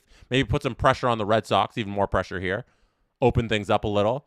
A 2-0 lead isn't the best lead. You want a little bit more runs there for your bullpen because your bullpen has struggled at times this season. And that is going to be a walk. Hell yeah. Now we got something cooking. Tolley is going to be removed from the game. Tolley has been removed from the game. Johnny Jackson says, how do you feel about the Leafs signing Yasiel Puig? I do not like that because Yasiel Puig is currently facing criminal charges and probably shouldn't be allowed in the country because he could be in jail. So I thought it was very curious that they could sign him when he has like a trial upcoming. Anyways, if anybody's wondering, that's the Maple Leafs baseball team that's based here in Toronto. They signed Yasiel Puig, who may be a criminal. So it was odd. Odd decision. Didn't know that would be allowed. We are game maxing tonight. Hit like if you are enjoying our 3-game affair. Adam Wild is coming up at 10 p.m. tonight with the Ducks-Oilers game. The Ducks actually looking to close out the series up 3-1 against the Oilers. Insane stuff going on there. I did not have that happening. Heiskanen's going to get this puck. Send it down to Rantanen, who fires it on goal. That's going to be the first shot of the game there for the Dallas Stars. Wyatt Johnston has the puck now. Passes it to Duchesne. Johnston to Duchesne. Back to Johnston. Back to Heiskanen at the blue line. Robertson down low. He's going to work his way up to the top of the faceoff circle. Fire to Duchesne. Back up to Robertson, who works his way towards the slot, sliding in closer. Heiskanen's going to get it, and the pass is going to be blocked by the Wild, but Stars will maintain possession. Duchesne's going to get it up top. Back to Heiskanen, shot and scores!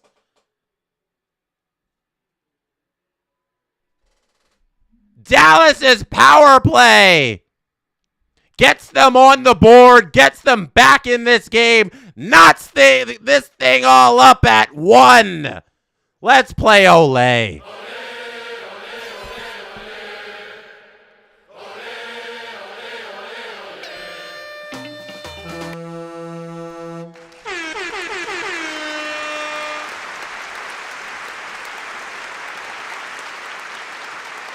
Miro Heiskanen from the top. And at the same time, Vladimir Guerrero Jr. is going to single to center field.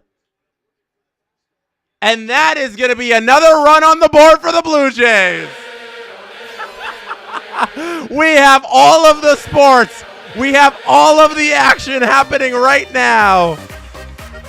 Vladdy brings in Miles Straw. Ernie Clement goes to second. Vladdy's on first. That is a 1-run single. That is the Blue Jays cashing in with 2 outs. And to celebrate all of that, Wes Richard gifts 5 SDP VIP memberships. Thank you, Wes. One more time, round of applause.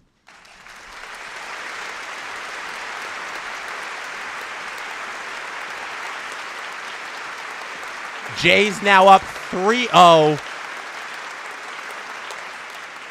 1-0's the count here. Okamoto now to keep this rally going with 2 outs. 1-1 is the count. Okamoto leads this team in home runs. So let's see if we can get a big one here, maybe. Maybe. I'm asking for it. I hope so. That's a ball high. 2-1. Remember I was talking earlier about how Vladdy has been hitting the ball well, just not hitting with power? That's more of that. You know, he gets a single, drives in a run, no power there, but he's getting on base. He's getting hits, which is good. That's the start. Eventually, the power will come back, but he's getting hits, which is good enough at this moment. Halfway through the first period in Stars Wild right now.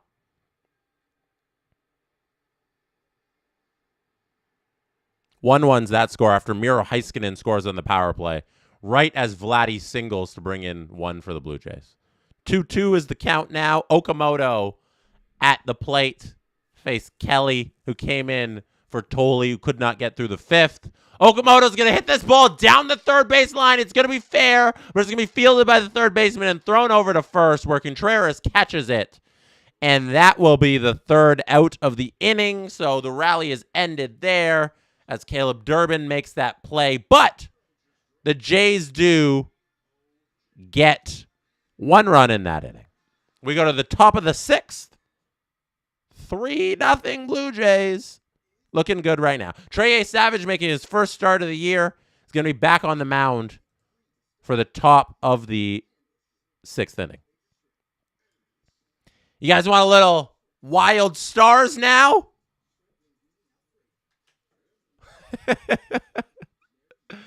Or shall we go back over to Sabres Bruins?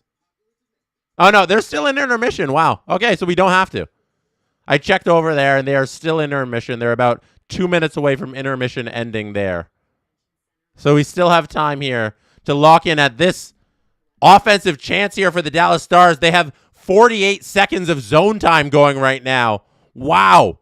They are tiring out the legs of the Minnesota Wild, passing the puck, not allowing anybody to touch it right now unless you are in a Dallas Stars jersey. Oh, and they lose the puck around the boards just carelessly after so much zone time on a simple pass. They lose it, and it goes all the way down the other end of the ice where they got to go retrieve it as Minnesota finally goes for a change and gets fresh legs out there. Dallas is going to regroup, enter the zone, try and get another offensive chance going here. They're going to send one on net, not going to get there as Minnesota blocks it. And it's now their turn to go left to right on my television screen. Enter the zone. Good little pass there. Nothing doing. Ryan Hartman trying to make a play towards the net. Shoots it at no one. No tip there. No pass there. They're going to lose the puck, and it's going to go out to center ice, and then Minnesota's going to dump it back down. Couple bodies go for a change. Minnesota is going to win this puck battle, though, along the boards. And Quinn Hughes, the dancer himself, Mr. Backwards Crossover, is going to play that puck at the line, send it in deep for the rest of the Wild. Kaprizov, who needs more goals in these playoffs, needs to do more for this team, is not able to keep that puck in. Dallas is going to get it. Center it down the ice. There's a little bit of a trip there. No call. I think the guy just fell down on his own. Bischel's going to get it. Oscar Beck now plays the puck. And we're going to have Blue Jays action as well. As we are back from the commercial break in the Blue Jays game, where it is 1-2 in the count, we cannot just call The Wild game.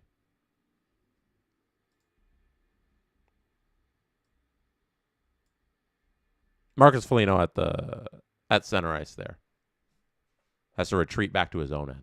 As Contreras is at the place facing Trey A. Savage. 72 pitches on the evening. Here's a 73rd pitch of the evening for Trey. It's a 93-mile-an-hour fastball that is wide of the strike zone. 2-2 is the count. None out in the top of the 6th inning here. We're going to have J streams all summer long. That is a strike 3. Third strikeout of the game by Trey. Gets Contreras swinging. Ah!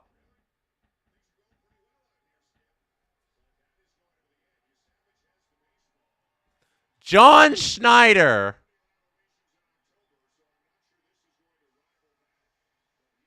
is coming out to the mound and taking Trey A. Savage out of the game. Standing ovation from the Rogers Center crowd for a wonderful Trey A. Savage performance today. 5 1/3 innings, 3 strikeouts, no runs, 4 hits for Trey. What an appearance. Well done, Trey.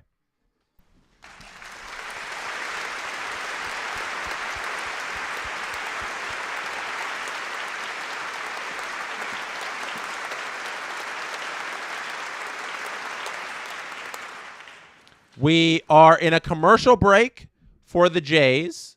We are in a commercial break for Stars Wild. So that means the Bruins and the Sabres get primetime action here. Ooh, thank you, Robert. Noah Ostlund will not return to tonight's game due to a lower body injury. Ostlund is out for the Sabres. You could not ask any more from Trey for his first start of the year. I thought he was excellent. Stuff looked good. Splitter, his strikeout pitch, was looking good. He didn't get as many whiffs as he did last season. But you can clearly tell he has the command there. Oh, he got hit earlier, Jesse. You thought he was Roslovic. Oh, it was Ostlund who got hit and went down. So that was the play that we saw on the screen that happened there. That was the Ostlund play that knocked him out. Okay. So we did see the injury. I didn't know that was him and that now he's done. Wow. Unfortunate for the Sabres. But they are up 1-0 here. They are looking to close things out. They have looked like the better team. Fluharty is in the game for the Blue Jays now. He's facing Roman Anthony. 1-1 is the count.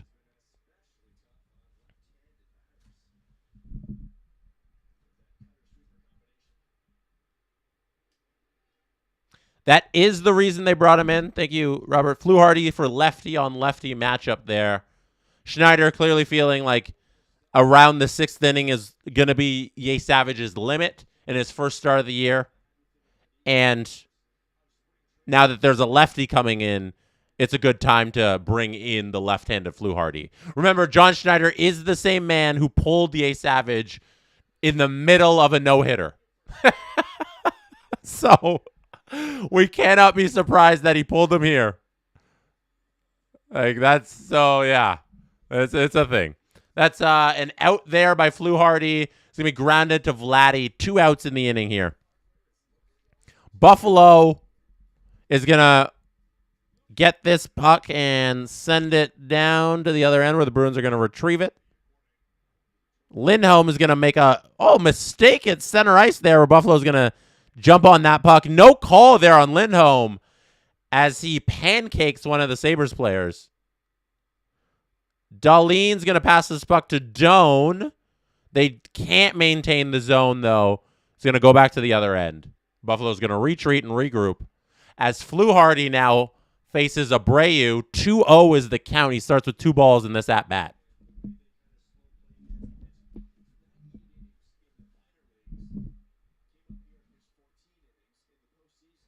Alex Lyon's not going to play this puck. That's dribbling right by him. That's a strike by Fluharty. 2-1's the count. If you have been hanging out here, I would appreciate if you would hit like on this stream. Crab people, crab people. If you really want to support the channel, hit subscribe to the SDPN YouTube channel. We are giving away a prize tonight.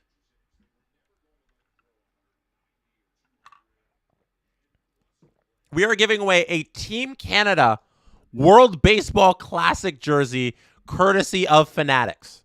That could be yours. You can win it. If you fill out the form in the description, if you are a resident of Canada excluding Quebec, you are eligible to win. And in the 7th inning, I will announce the winner of that jersey. It'll be sent out to you. It'll be mailed to you. And it could be yours.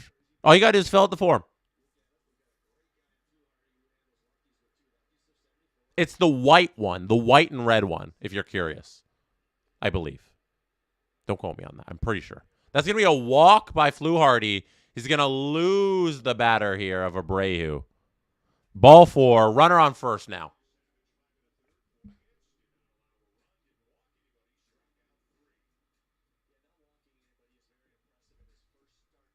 Let me reset the clock there for you. Big save by Swayman there.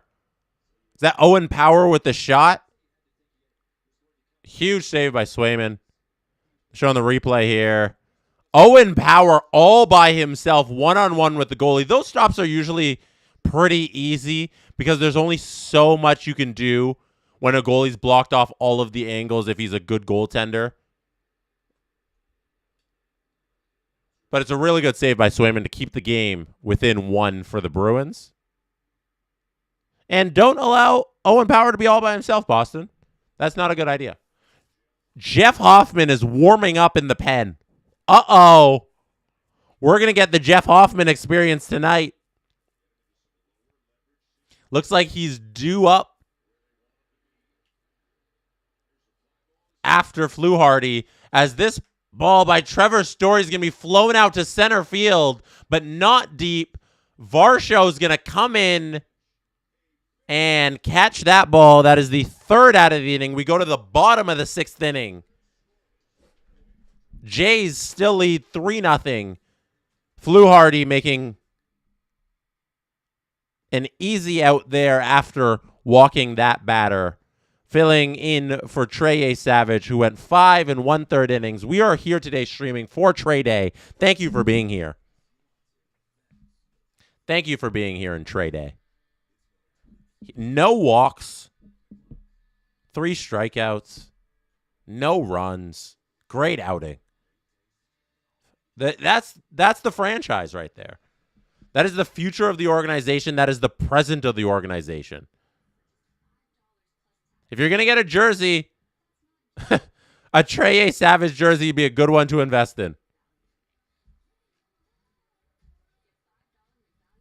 There was a pass right out in front for Josh Doan. Couldn't find it, though. Would have been a great tip opportunity for him. Leads to a chance the other way for the Bruins. Nothing really doing with that chance. Think a couple tired legs need to go for a change there. Yep, they're going off. So Buffalo's going to have a chance the other way. That's going to be a penalty. Elias Lindholm takes down a Sabre. Can't do that. And Buffalo is going to the power play. Tripping is the official call. Josh Halliburton, the contest will be announced in the 7th inning, after the 7th inning. So I guess, but yeah, 3rd out recorded in the 7th inning. I will announce it. I was going to say top of the 8th, but like Third out in the 7th inning. Elias Lindholm tripping there. Buffalo the power play. Good opportunity here for them to open up this scoring. Get this lead up to 2-0. Varsho. Now we are back with the Blue Jays. Varsho here taking the plate to face Kelly. Batting 5th tonight. 0 for 2 on the afternoon. In the evening, I should say. The night. Adam Wild's coming up at 10 o'clock. About an hour and 15 from right now. The Oilers are playing the Ducks. He will be streaming that game. I will be sticking around with you up until that time. As soon as he goes live, I will sign off. So whether the Blue Jays finish a little earlier than that, I'm going to stick around just up until his stream so you can be ported right over to him. Buffalo, nothing doing on this power play so far. 30 seconds have expired. That's a ball low. 2-1's the count. Kaslik, huge block there. Uh-oh. Kaslik. Oh, there's a shot out in front, goes wide. Kaslik's going to run over to the bench after blocking that shot. That's playoff hockey right there by the Bruins. Nothing's going to be doing on this power play opportunity for the Sabres. It is going to expire any second now. And Varsho, like the Sabres power play, goes down.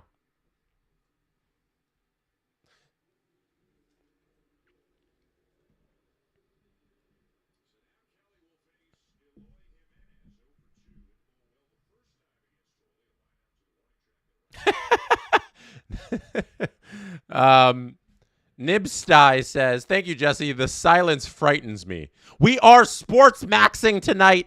It is sports maxing Tuesday on the SDPN YouTube channel. We have our eyes on Sabres Bruins and Blue Jays Red Sox. Blue Jays Red Sox is our main event of the evening, as you can tell by the thumbnail. But we do have our eyes on the other programs that are going on. Wild Stars are also going on right now. That score is 1-1 as the Wild are on a power play, but only 10 seconds remain in that first period. We were live for that Heiskanen goal that happened. Oh, the Wild score! The Wild score with 11 seconds left in the period.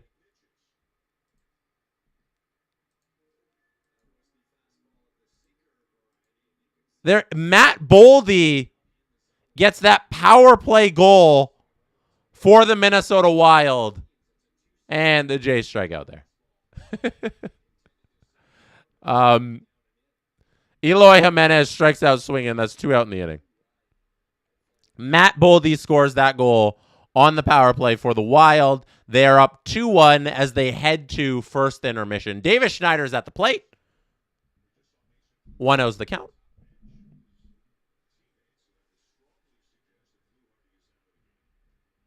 Let's lock in a little with this Davis Schneider at bat as Bruins Sabres is in a TV timeout. Wild Stars are heading to intermission. Jeff Hoffman, they're showing him again warming up in the pen, looking like he's going to come into this game. That ball's fouled off.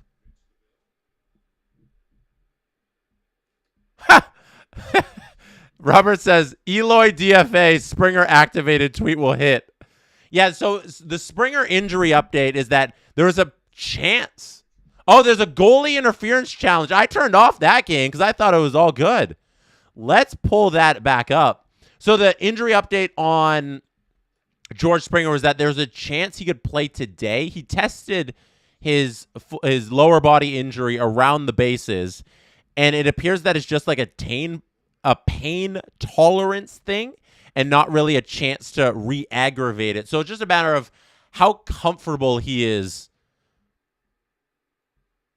running around the bases, because he can just hop into that DH spot and doesn't have to do a lot of running in the field. We are going to have a 3-2 count here. Davis Schneider, 2 outs. 3-2's the count. They're going through the goalie interference challenge here right now in this Boldy goal in the power play.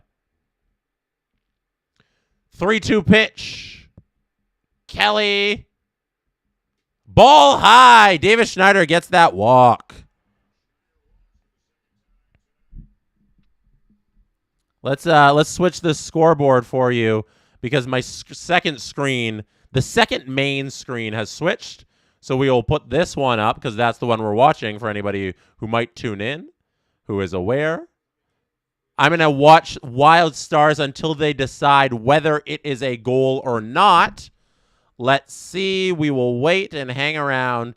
They're still doing the video review thing here. I don't know.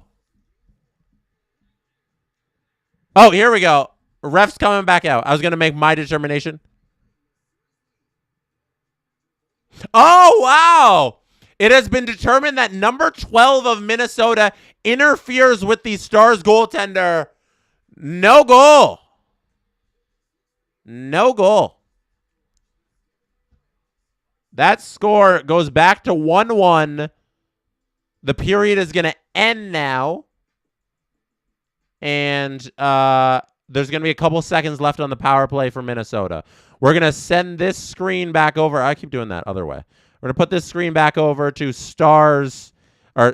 Bruins and Sabres as that going to the first intermission. So we will put Bruins Sabres up on the second screen. And we will have that game up as there is a pitching change. That's why we had the delay in the Blue Jays game. After David Schneider walked, there has been no action there. So we are going to turn on the Bruins game. Let me put that on the second screen here as we are still in a commercial break on the Blue Jays game. Bruins here making a play on Lyon. Shot goes wide.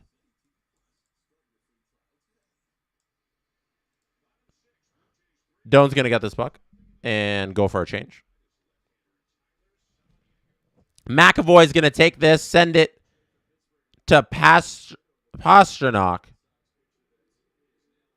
Oh, no, that's Minton who got that pass. Shot from Aspero. Blocked. Lindholm chance here on Lyon. Lindholm shot, scores! Elias Lindholm beats Alex Lyon after nobody guards him in front. Let's play Olé for the Bruins right now.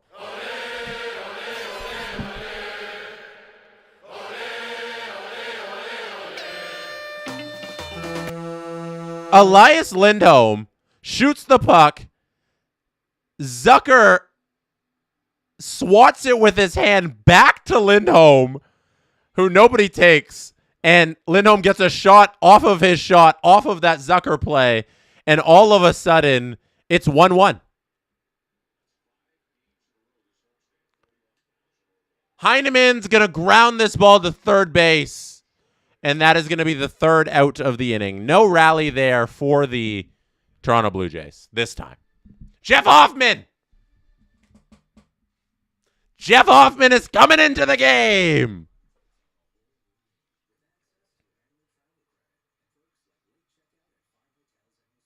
Oh, Swayman, unbelievable save there.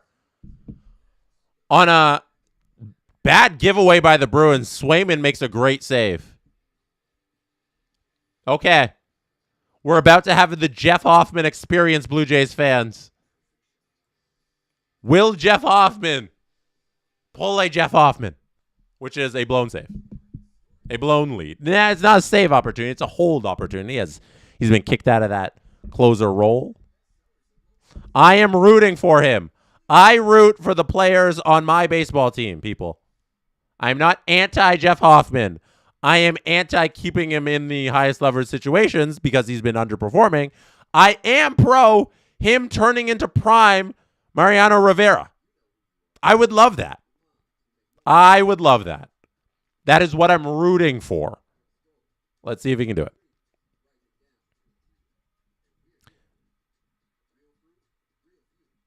Buffalo making a charge here. 2-on-2 the action is off the rush. They're going to go around the back of the net. Send it to the point. Fire one on net. Swayman makes that save. Going to close his glove on it and hold it for the face-off. Buffalo gotta be upset at allowing that goal there to Lindholm. Boston had been pressuring for a long time. I know the shot counter was heavy in favor of Boston in that first period. In the second period, from what I've seen, they've looked pretty good. So Buffalo needs to get this thing headed in the right direction here. We're almost back in action here at the Rogers Center. It's been a long TV timeout. Long change in the half innings. This is your final inning. This is your final opportunity to enter our contest for the World Baseball Classic Team Canada jersey as Jeff Hoffman leads this inning off with a strike on Yoshida. 0-1 is the count. At the end of this inning, I will announce the winner of the World Baseball Classic jersey. That's a ball high. Jeff Hoffman has struggled with his command. That's been the thing. The stuff has been there. It's just been location. Like I don't think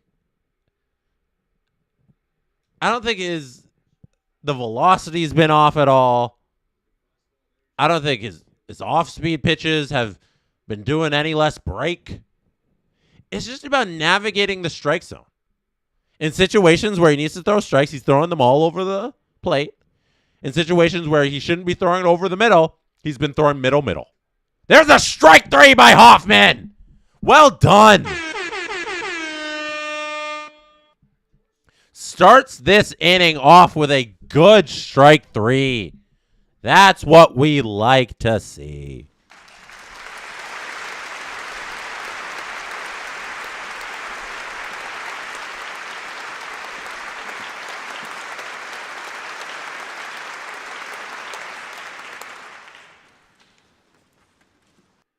Hoffman starting off this next at-bat with a strike there. Liking this outing.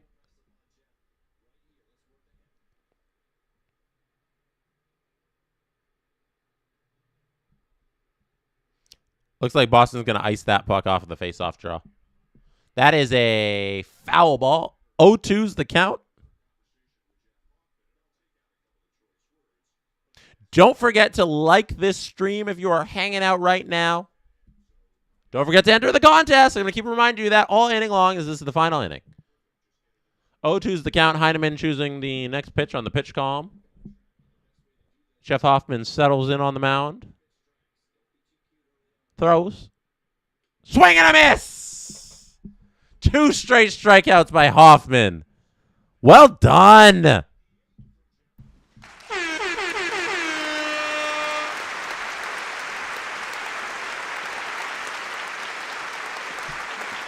Three pitches. 1 strikeout on that one.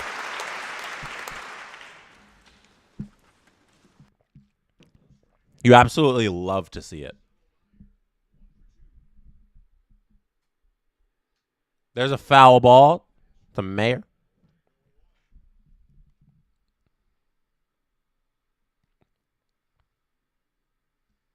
Canadian Girl 83 says, maybe being demoted is what Hoffman needed. I can see that. Sometimes you just need a little kick in the butt. A swift kick in the rear end is all you need to get motivated. And that's what Hoffman's getting with this demotion. He's failed for long enough that you can't trust him.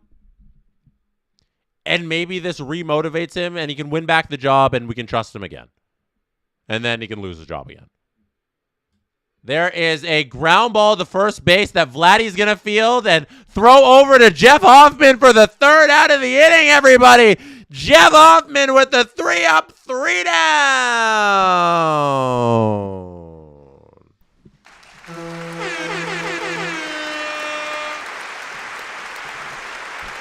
What a quick inning.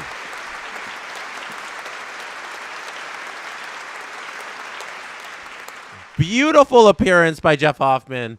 3 up, 3 down makes it look so easy. So silky smooth out there. That is Hoffman at his peak. He has that in him. When he went through the whole playoffs up until that Game 7, that's the Jeff Hoffman we saw. Don't forget that he was unbelievable from the ALDS through Game 6. He was terrible in Game 7 and blew the World Series for us. But he was really good up until that. He earned that starting role, or that closing role, and then blew it.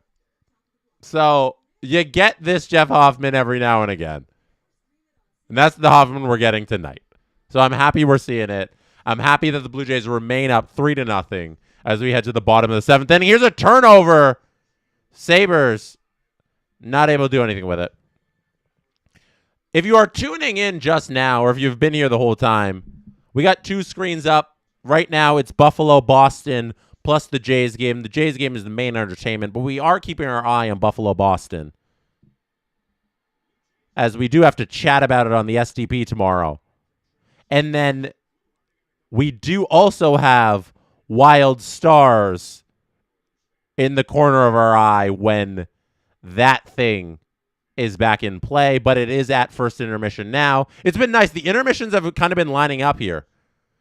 When that game's in intermission, this game is on, and when this game's going to go to intermission here for the second in 6:35, that game's going to be on. So I got a chance to watch both games. This is kind of awesome. Plus, I've just had the Jays game on. And we're going to have a penalty here. The Bruins are on the power play now. As looks like Samuelson's going to take that penalty.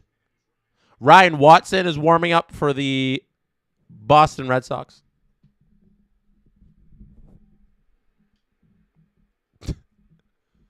This is going to be a pop fly by Jimenez behind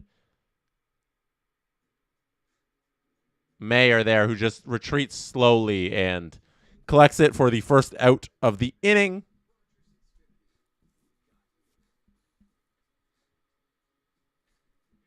Miles Straw's up, back to the top of the order for the Blue Jays. 1 out here in the bottom of the 7th. Boston Bruins power play. That's a ball outside. Yeah, what's the score in the basketball game? Why don't we get more sports?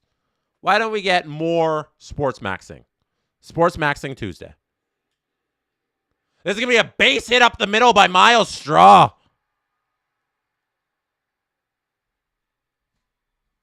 Great stuff by Straw. Good piece of hitting. Hitting that right back up the middle. You see one, you get one, you hit one. And I think that's going to be a pitching change. Yeah, we're going to get a pitching change, or are they just coming out to talk? Oh, no, yeah, it is an official change. So as we go to a commercial break in the Jays game, let's tune in and lock in to the last minute of this last minute-ish of this power play for the Boston Bruins on that tripping call. Shot from the point by McAvoy. Up and out of play.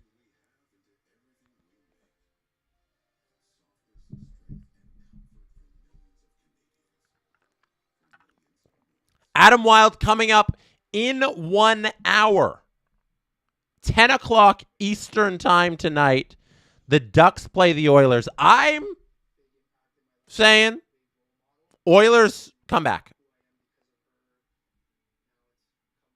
I think Oilers come back.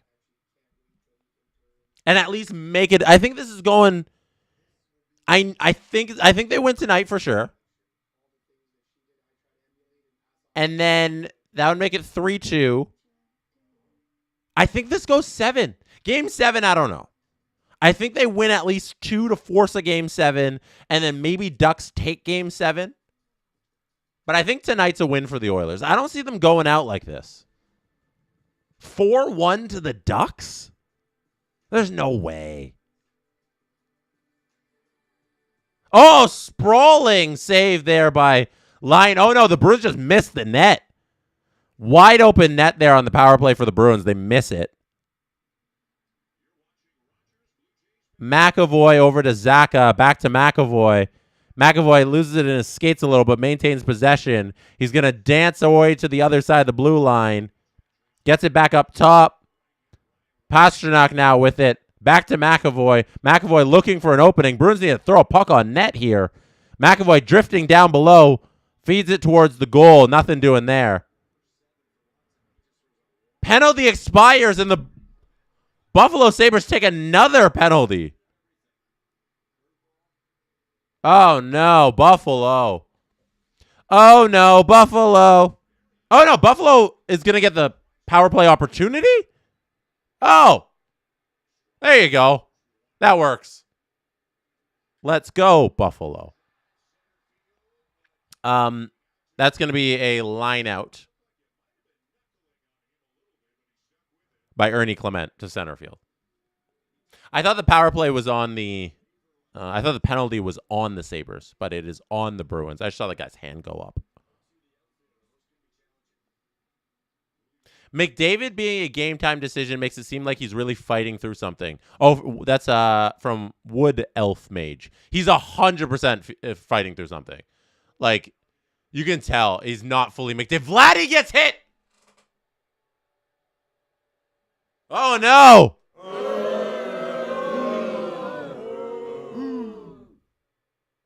Vladdy gets hit by a pitch, and we have a delay. Uh-oh. No.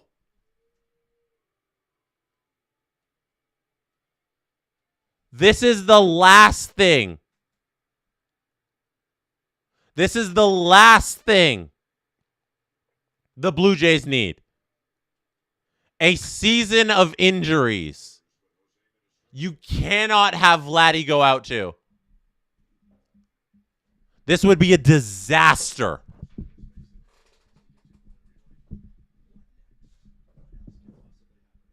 There's absolutely no way. I'm just waiting to see if he's going to stay in this game, if he's going to take his base at first. Yep. Vladdy takes the bag at first. Woo! Oh, my goodness. Ow. It was in between the guard there. You can see it hit right off of the forearm. Like, he has so much padding there, and it hits him right in the forearm. He is fine to go. Whew, thank goodness. Kustendinov is the one who takes the penalty here.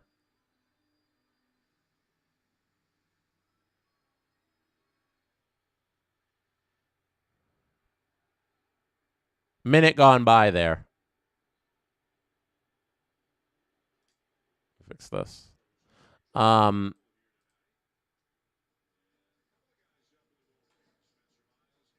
Yeah, Sabres opportunity here on the power play. Get their lead back. Let's see if they can do it. Okamoto falls behind here. 0-2 is the count. Runners on first and second. Let's see if they can get another two-out rally going.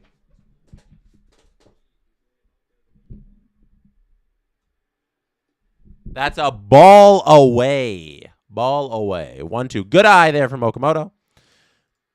Okamoto has been so home run or bust, you know? Like, I feel like it's either strikeout or he gets a hit. It's either he hits a home run or he strikes out. It's something good or it's a strikeout, and there's a strikeout. Remember what I just said? That is a strikeout there by Okamoto, stranding the runners on first and second. Jays remain up 3-0. Our contest is closed. Our contest is closed for the Team Canada World Baseball Classic jersey. We're giving away all night. We will have a winner at some point. Bruins able to kill that penalty. As Diamond King Video says, Boston with an incredible kill. Couple chances there for the Sabres. Boston, big penalty kill there. as they were on the power play. They take a penalty right as that one expires. And now we're going back to even strength here. We're going to have 2 minutes left of hockey action. As the second screen we are watching right now is Sabres and Bruins. We'll turn it over to Stars Wild once this thing goes to intermission, and we'll get a little of that action as well as our main event of the evening, the Blue Jays here, who have 2 innings left, 6 outs remain to get another one in the W column this season and get closer back to 500 on the year. And remain out of last place of the AL East. If they lost the game today, they'd drop a half game back of the Red Sox for last place in the AL East. So, big win tonight if they can stay out of last place.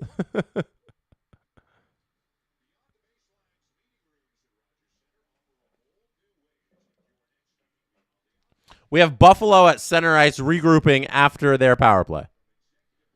Dahlin's going to get this puck and dump it in deep. Buffalo can't do anything with that dump as they regroup back in the neutral zone. They're going to flip it back in. Boston's going to take it this time and head up the other way. They flip it in and go behind the net. Buffalo's going to get that puck. And Boston's, though, going to play it at center ice. They're going to reach the red line, dump it in. Alex Lyon goes back behind his own net to play it. Tyler Rogers now in the game for the Toronto Blue Jays. He's on the mound after Jeff Hoffman had a perfect 7th inning. Tyler Rogers starts off this count 0-1 against Durbin. Second pitch is fouled off. 0-2 is the count. Quick work there by Durbin. Samuelson is waiting by his own net. Minute 10 on the screen here. He's waiting for the breakout from his team. Tyler Rogers has a fantastic season so far for the Blue Jays. Been a fantastic pickup by the front office. I've loved me some Tyler Rogers and his goofy pitching. That's going to be a ball outside.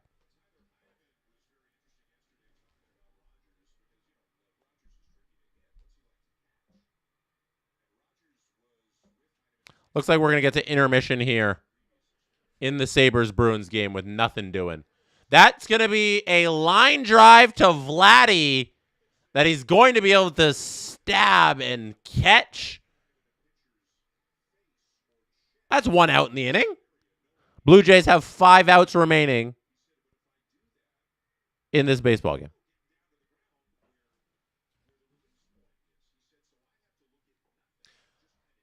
Rogers has to face now the top of the order. That's a strike in there to Duran. We're going to switch over here to Wild and Stars as that game is underway in the second period. As I was saying, it's perfect as these games have been lining up. As one goes to intermission, the other comes back. And then the other goes to intermission, and the other one comes back. So we can switch over to Wild Stars here, as it looks like, yeah, there's nothing doing here at the end of the period for the Sabres, and that game is back. So we are going to put back on that game. Tyler Rogers goes up 0-2 in the count.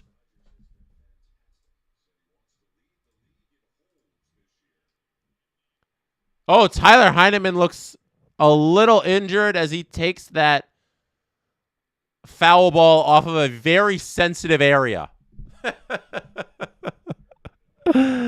Tyler Rogers gets hit in a sensitive area there, and he needs a second. Give that man, Tyler Heineman, give that man a second. Sam Steele with a wrist shot that goes wide.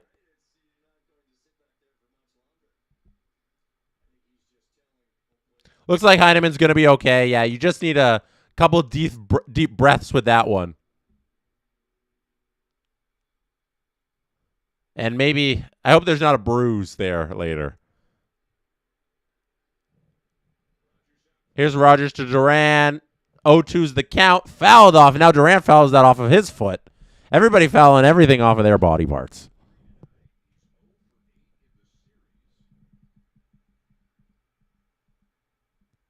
Wallstead scrambles so far from his net on this replay. Quinn Hughes, though, is able to keep that puck. Clear it from the front of the net, I should say. Shots are 12-6 for the Wild over the Stars here, the second period. Wild had a goal taken off the board for goalie interference. A Matt Boldy goal was challenged for interference, and it was ruled goalie interference. Tyler Rogers strikeout. Beautiful pitch there. That's 2 down in the inning. 4 outs to go.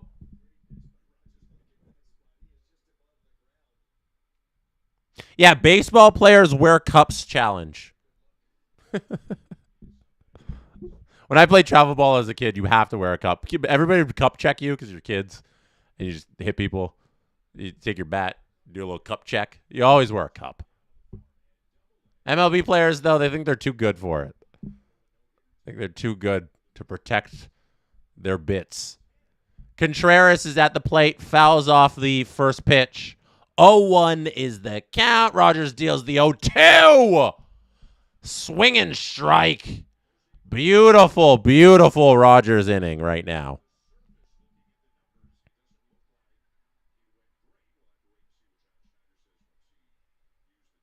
Let's see what he can do with this 0-2 pitch. That ball is outside. That's ball. 1-2 is the count. After the half inning here, so after the third out in this top of the 8th inning, I will announce the winner of our Team Canada World Baseball Classic jersey, as there's a penalty here in the Stars and Wild game. That ball is outside by Tyler Rogers. Minor for tripping on the Wild. Is that Erickson Eck, 14? That ball is going to be grounded to Ernie Clement. That is the 3rd out of the inning for the Toronto Blue Jays. Well done, Tyler Rogers. Well done. You have been pitching phenomenal.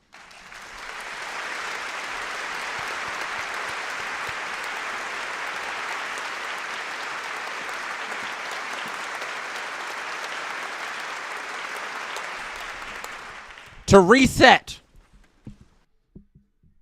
Dallas on a power play right now. Minute 23 remains. 1-1's the score. They have minute 23 left on that power play. Jays heading to the bottom of the 8th inning, up 3-0. They are 3 outs away from closing this thing out. Trey A. Savage started the game today. That is why we are streaming. It is Trey Day. And we got to witness another classic Trey performance. 5 1/3 innings, no runs, 3 strikeouts, no walks, 3 hits. Fantastic. He looked like his old self, and that's a very young self because he hasn't been here very long.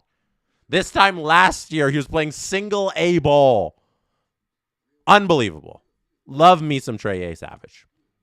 Let us get to the main event for somebody out there this evening. All game long, you could have entered our contest for a Team Canada World Baseball Classic jersey. And one of you, who is a resident of Canada, excluding Quebec, has just won that jersey. I believe, but don't quote me on this, it is the white one where it's the white in the front panel and has the little red sleeves. Comes in a nice World Baseball Classic box, or Fanatics box thing. It's very nice. Trust me, it's nice. It's going to be yours. It's going to be sent out to you. It's going to be mailed to you. It's going to arrive at your doorstep, and you're going to say, wow, this is an awesome jersey, and I won it watching this stream. And the winner today is Molly Judson. Molly Judson. Congratulations. You are today's winner in this stream of our stream prize. If you were not the lucky winner today, all of our round 1 streams for the NHL have prizes associated with them. Adam Wilde is streaming at 10 p.m. Eastern. If you want to win a prize, stick around for him. He will have a prize, as all of our streams do. Congratulations, Molly. SDPN will be getting that out to you very soon. Dallas is not able to convert on their power play opportunity. 13 minutes remain in that period. The second period. Toronto Blue Jays here. 2-1 is the count against Dalton Varsho. Watson's on the mound for the Boston Red Sox. Varsho 0 for 3 on the day. Swings through that one. 2-2 is the count now. Oh, is that you, Alkaline? Are you Molly? Alkaline 1100. How cool. Thank you. You said. Congratulations, Alkaline. You're always here in the streams. Appreciate you. Varsho's going to single. Hey, this ball's going to be hit out to center field. That's going to be a single for Dalton Varsho. Maybe we can get some insurance runs for the Blue Jays here. That would be nice. Alkaline says, now a Blue Jays win will make this an even better night. Yes, let's get the win for Molly. We're going to have a television timeout in the Wild Stars game as they have 13-19 remaining in the game. In the second period, sorry. Buffalo and Boston are still in the second intermission.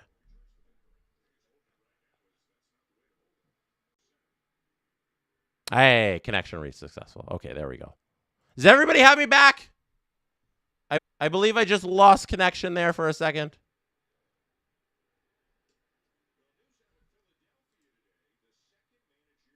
Does everybody have me back? We're back, right? Okay, we're back. I probably... Maybe the 7 screens that are going on. Maybe the 7 screens going on caused me just to freeze there for a moment. We're back, right?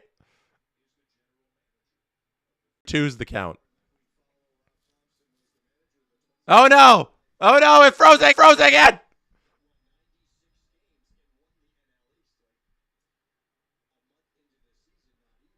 Oh no! Okay.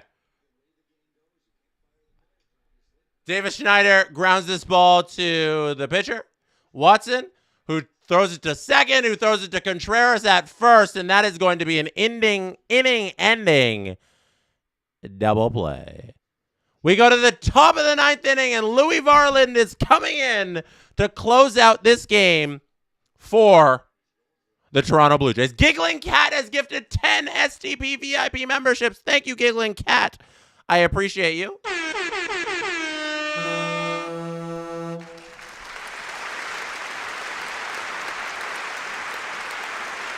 Thank you, Giggling Cat.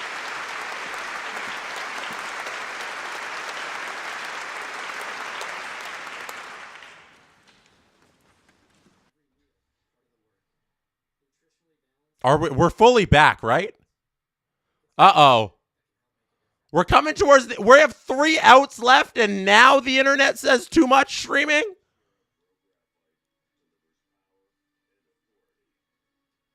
Now the internet says it's too much? Frozen confetti?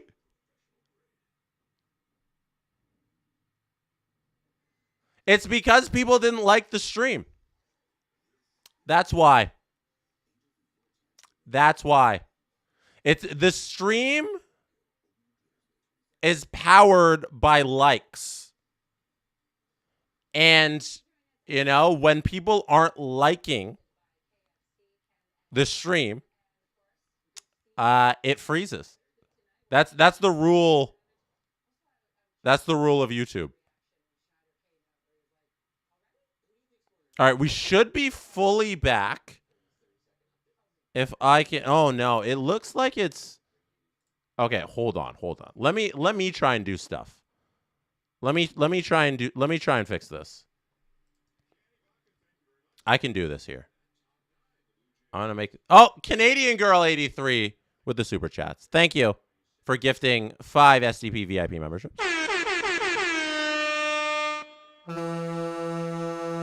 Thank you. All right, Louis Varland's on the mound. Has everybody got me?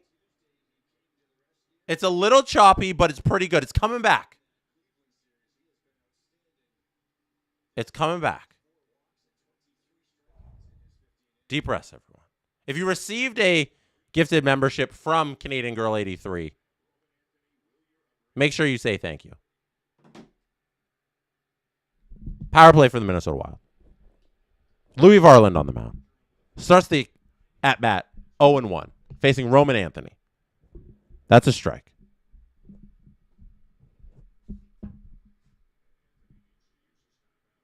We got... Okay, everybody's good. Everybody's good. We had a little scare there for the last couple minutes. But internet seems to have stabled. We seem to be running less screens. And it's 0-2 on the count. Ah, it's a ball low. 1-2 now.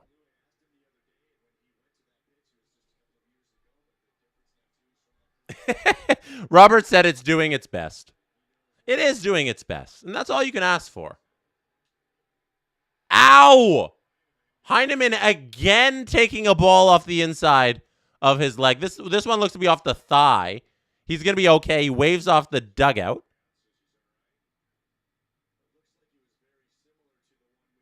The other one looked to be a little bit more sensitive. This one looked to be just right. Oh, no, this one's a little... Oh, that was close, Heineman.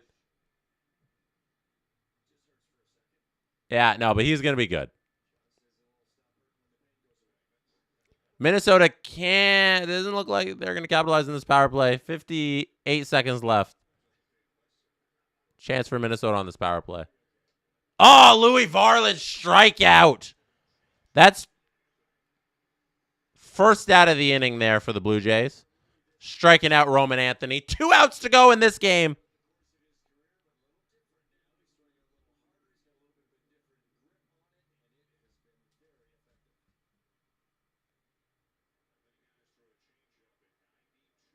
This is a good Blue Jays win if they can do this. I would have, you want to see more. You want to see more runs, but sometimes you just have a good outing by a great starting pitcher. Your bullpen holds it, and your offense just does enough. Like, we gotta give the offense a little grace here, as that's 0-2 to Abreu. Just for the amount of guys out. Like, there's so many injuries to this team.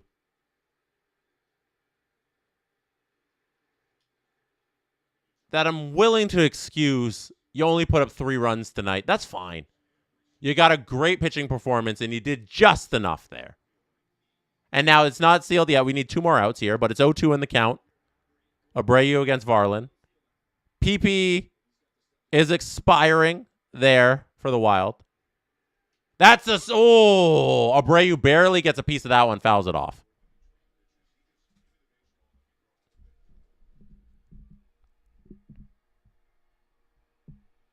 We are going right up to the top of the hour, by the way, until Adam Wild comes on. So even though this Blue Jays game may end here in 2 outs, we will stick around and stream hockey.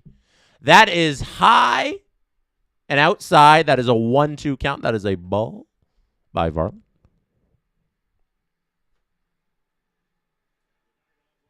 Four-seamer he tried there.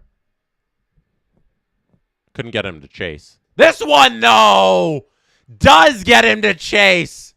Back-to-back strikeouts to start off this 9th inning for Varland. Beautiful, beautiful pitch there. Getting Abreu swinging on that one. One more.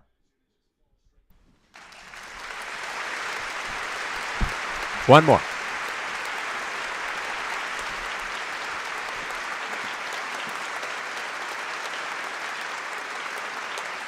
Trevor Story's at the plate now. He checks his swing, but that ball is a strike regardless. 0-1 on that knuckle curve.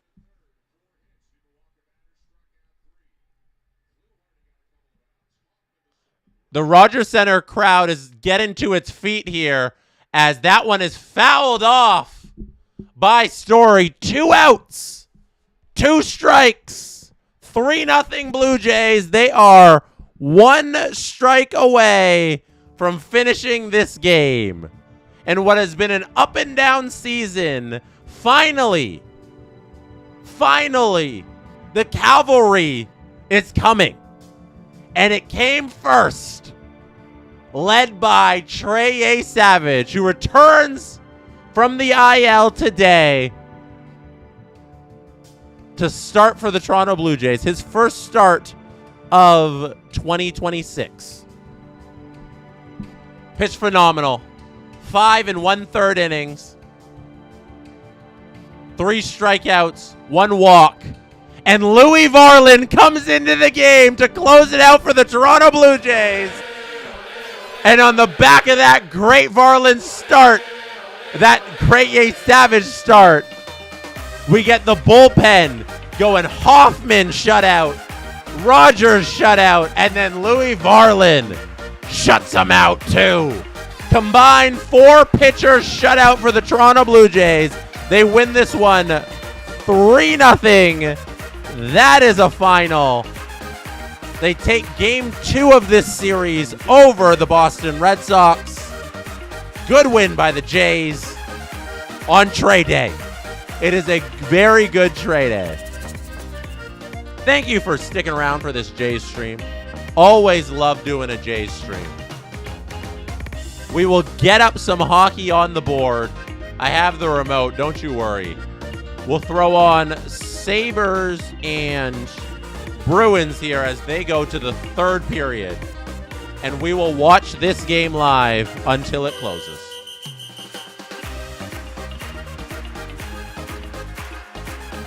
Oh, I forgot Flu Hardy.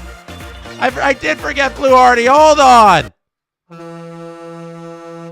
Don't forget Mason Flu Hardy. Mason Flu Hardy doing his thing in this game as well. Great pitching performance, and then timely hitting by the guys you needed a couple hits from. We got those today. Beautiful stuff. Love this. He's very easy Jays game. You know, not a lot of stress. Not a lot of stress. Not a lot of problems. Easy victory. Okay, let's do this thing for you. Let me see if I can do...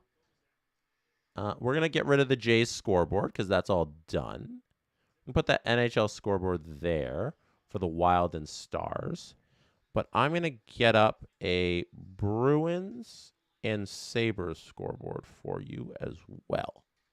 So give me a moment here as we move from one game to another. It's just going to take me a second to adjust everything. They're in the 3rd period right now. 1-1's the score. Shots are 17-13 in favor of Boston. I just got to fix some things for you. Okay. So this is going to be Boss. And this is going to be Buff. Let me see if these work. And then we need Buffalo Sabres. Adam Wild's coming up at the top of the hour. So stick around till 10 o'clock when he comes on. If this game goes into overtime, do I stay on? Robert, do I stay on if like we're in OT and it's like, oh my gosh, the other game's starting, but this is an OT. How could I ever turn this thing off? Do I stay on? Maybe, right? I promised him I'd get off at 10 so we don't have overlapping streams and we're not splitting the audience here. But if it's in overtime, it's 1-1. I may have to stay. And if you can stay, Robert, like I don't know. I may have to stay too. We're in this together.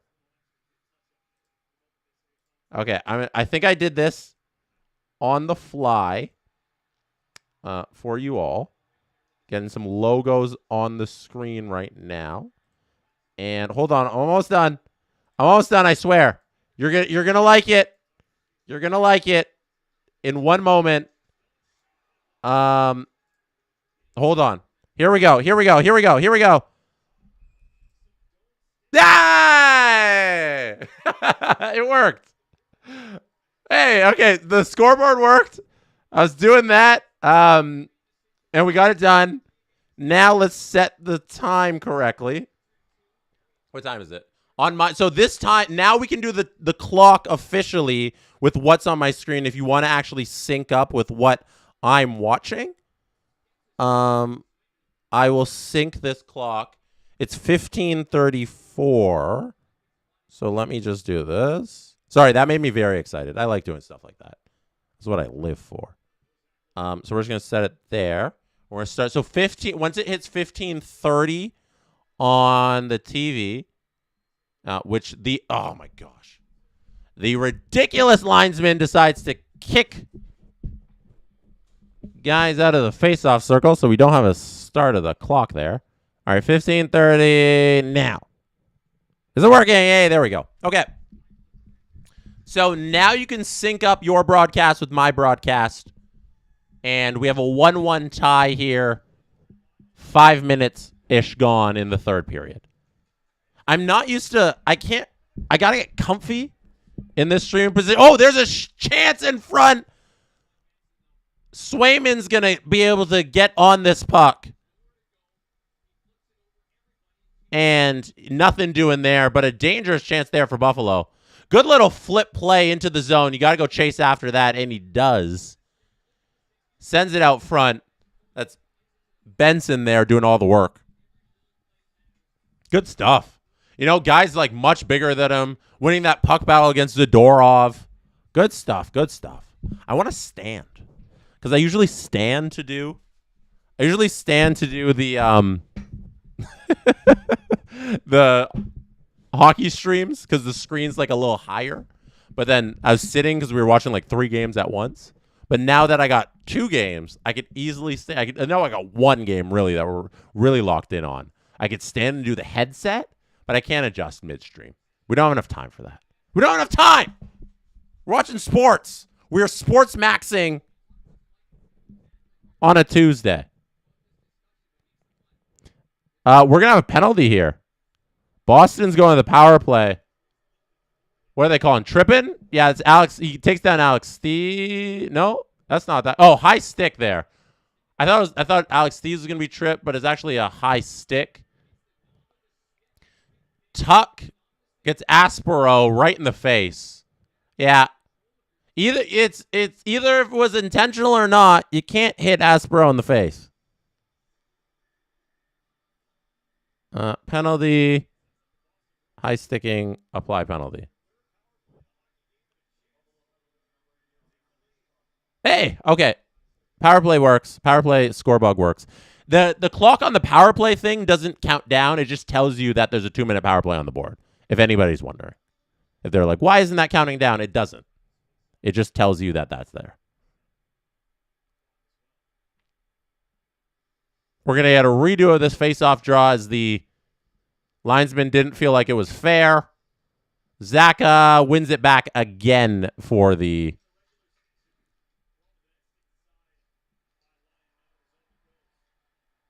Bruins there. Buffalo's gonna clear this puck though. Boston's gonna regroup, send it in deep. Can they win this battle? Pasternak does, sends it out front. Zaka shot. Alex Lyons able to deflect it out of play. Good little play there by Boston and getting a quick shot there, and better save though by Alex Lyon. Good play. I don't know how Pasternak saw Zaka. Blind pass, really. Zaka comes in. Good shoulder save by Lyon.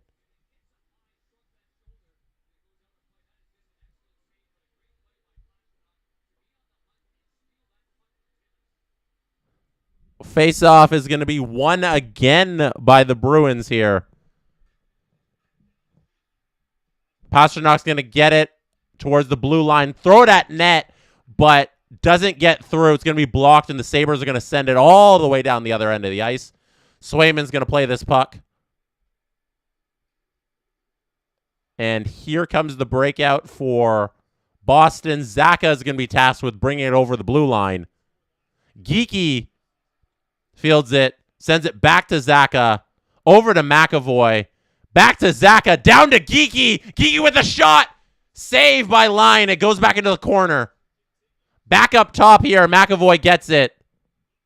Geeky throws it down to Pastrnak, who tries to find somebody in front. Hits a Buffalo Sabre. Goes into the corner. Buffalo's going to try and get this puck. They cannot do it. It goes up top to McAvoy, who throws it on net, and Alex Lyon's there for the save once again. He's looking good. Looking good there.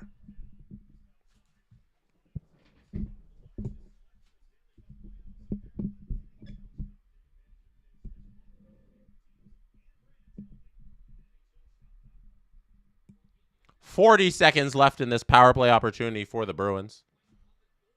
They are win or go home. Alex Lyon got hit in the mask there on one of those shots there on the power play. 7 goals in 8 games for Geeky. Pastrnak slapper after we get started here again here off the faceoff draw. Shot wide, though. You got to hit the net, Pasta. They're going to get another opportunity here, the Bruins are, as they're able to maintain the zone. McAvoy's shot is blocked. And this puck battle is going to be won by the Bruins again. Pasta can't field that pass, but is able to get it. Oh, pass across the crease is nothing doing there. And the power play is going to expire here. We're going back to full strength. As the Bruins, nothing doing on that one. Sabres now. Back up to even strength. Is McDavid playing? DMTYS says McDavid is in warmups. He's definitely testing out that ankle. He was a game-time decision, Chris Knobloch said, at the pregame media availability. Said McDavid was a game-time because he is going through it. You can tell by his play that he's not 100%. He's not 100% at all. But he's McDavid. He's Connor McDavid. He might be the most competitive person on the planet. And if there's even a small part of him that can go, he's going to go. Here's Tage in the middle of the slot. Couldn't get that rolling puck to do anything for him, though. Here's Peyton Krebs dancing with the puck. Puck on a string here. Peyton Krebs behind the Bruins net. Sends it out front. Oh! What a chance there on that Peyton Krebs pass to Tage, but Swayman in perfect position. There's another chance, one-timer for Dahlin. And Dahlin can't beat Swayman either.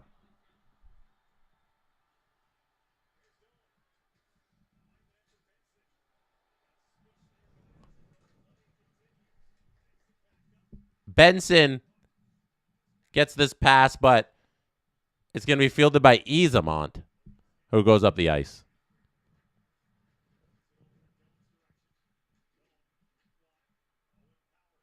Sabres here coming over the red line.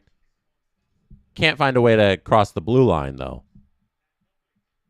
They're going to retreat to their own net. Owen Power is going to be the one with the puck.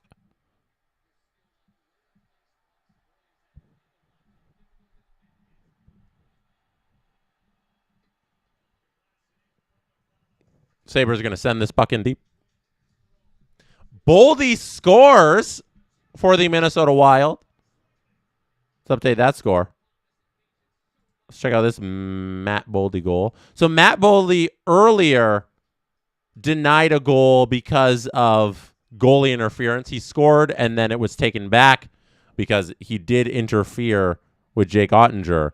And then Matt Boldy's able to get another goal here. Matt Boldy Goldie. Yes, Boldy does score a Goldie. 2-1 Minnesota. They look to go up 3-2 in their series. Buffalo looking to finish off their series tonight. That's what we got.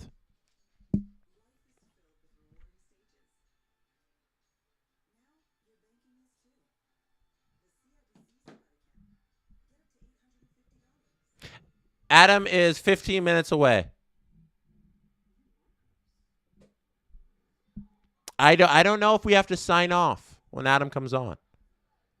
Or if those of you who want to stick around for Boston Buffalo can stick around. I don't know. You tell me. You tell me what you want me to do. I am only here for you, the people who consume SDPN content. Hit like on this stream if you are liking this stream. Hit subscribe on the channel if you really love this channel. Boldy is insane. I want to see if we can get a good replay of that. How could we could do, I think we can do NHL, the goal thingy. Let me see if we could all watch it together. The little dots and numbers running around. On the game center. Oh, it's not ready yet. The NHL goal visualizer is not ready yet, but once it is, I think we can play this. We have the technology.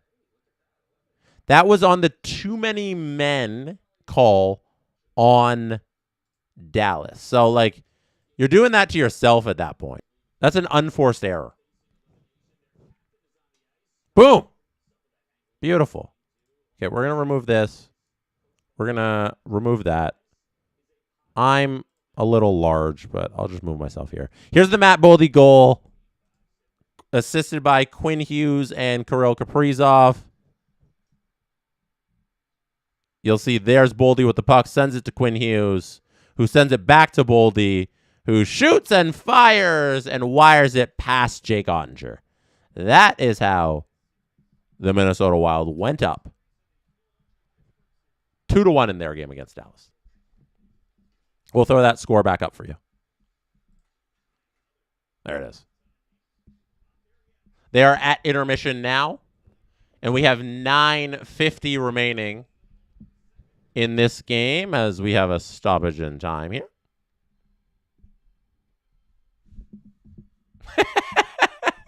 Renee says, Jesse, I can confidently say you're the best Jays, Boston Buffalo, Wild Stars streamer around.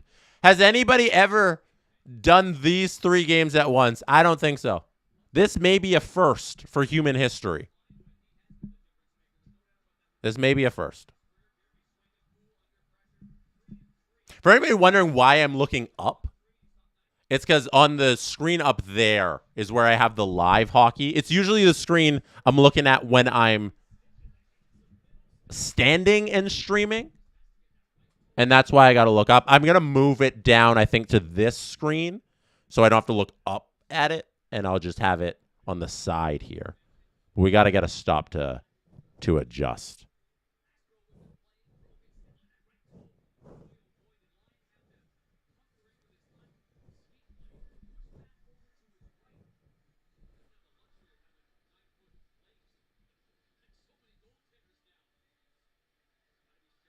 Alex Lyon doing a little chat there with the ref. We're going to have a face-off to the left of Jeremy Swayman here.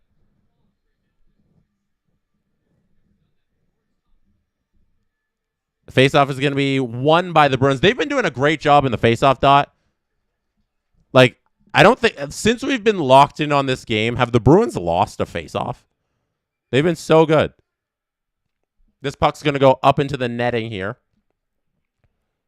So we're going to have another stop. Both teams playing pretty tight hockey. You don't want to make the mistake that leads to the game-ending goal, right? You got to play this thing close to your vest. This is the point of the game where we're thinking one and done, right? It's like one goal, and that could be the only goal. I don't know in this low-scoring affair if we're going to get a whole bunch here. Buffalo has been, in this series, the team that's been able to break out and score in bunches. So if anybody's going to do it, my money would be on Buffalo getting it done here. But if once it gets down closer and closer, I don't know. I might trust the veteran experience of the Boston Bruins. Okay, TV timeout here. 9:23 left. We are going to see what we can do regarding the two games that are going on right now. So we're going to hit one game here. As we are in intermission for the Stars and the Wild. So there's nothing to watch over there. Anaheim, Edmonton has not gotten going just yet. Adam's going to be on for that game if you wish to tune into that game. I'm going to throw this one back up.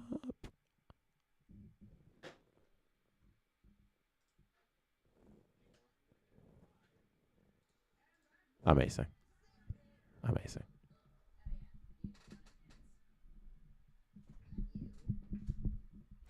Giggling Cat says Swayman is apparently known for chirping the broadcaster between the benches. Swayman last game when he lost it, like I don't think have we ever seen Jeremy Swayman lose it like that? Steve was saying he didn't know that Jeremy Swayman had the ability to swear. and like I don't think he's wrong. Like Swayman seems like such a nice guy. Such a nice, reserved guy. And he just lost it on his own bench. There was a video I saw of the Sabres food they had going on for this playoff game. I wanted to play it. It's a TikTok. From a TikTok account called Snapback Sports. They did a review of the wings that they have in Buffalo, obviously, because Buffalo wings. And the rolls that they have, they're like pizza rolls. I want to play that at some point. If we go to overtime here. Oh, here's a chance for the Sabres. They nothing doing on that one, though. It just goes through the front of the blue paint. Oh, sorry, I got to start that clock for you. There we go. Buffalo's able to hold the line there. Shot on goal is going to go wide and all the way down the other end of the ice. Samuelson's going to be tasked with going back and getting it. He passes it to the captain, Darlene. Buffalo's going to come over the red line, send it in. They're going to get a shot from the blue line, not going to find its way to Swayman.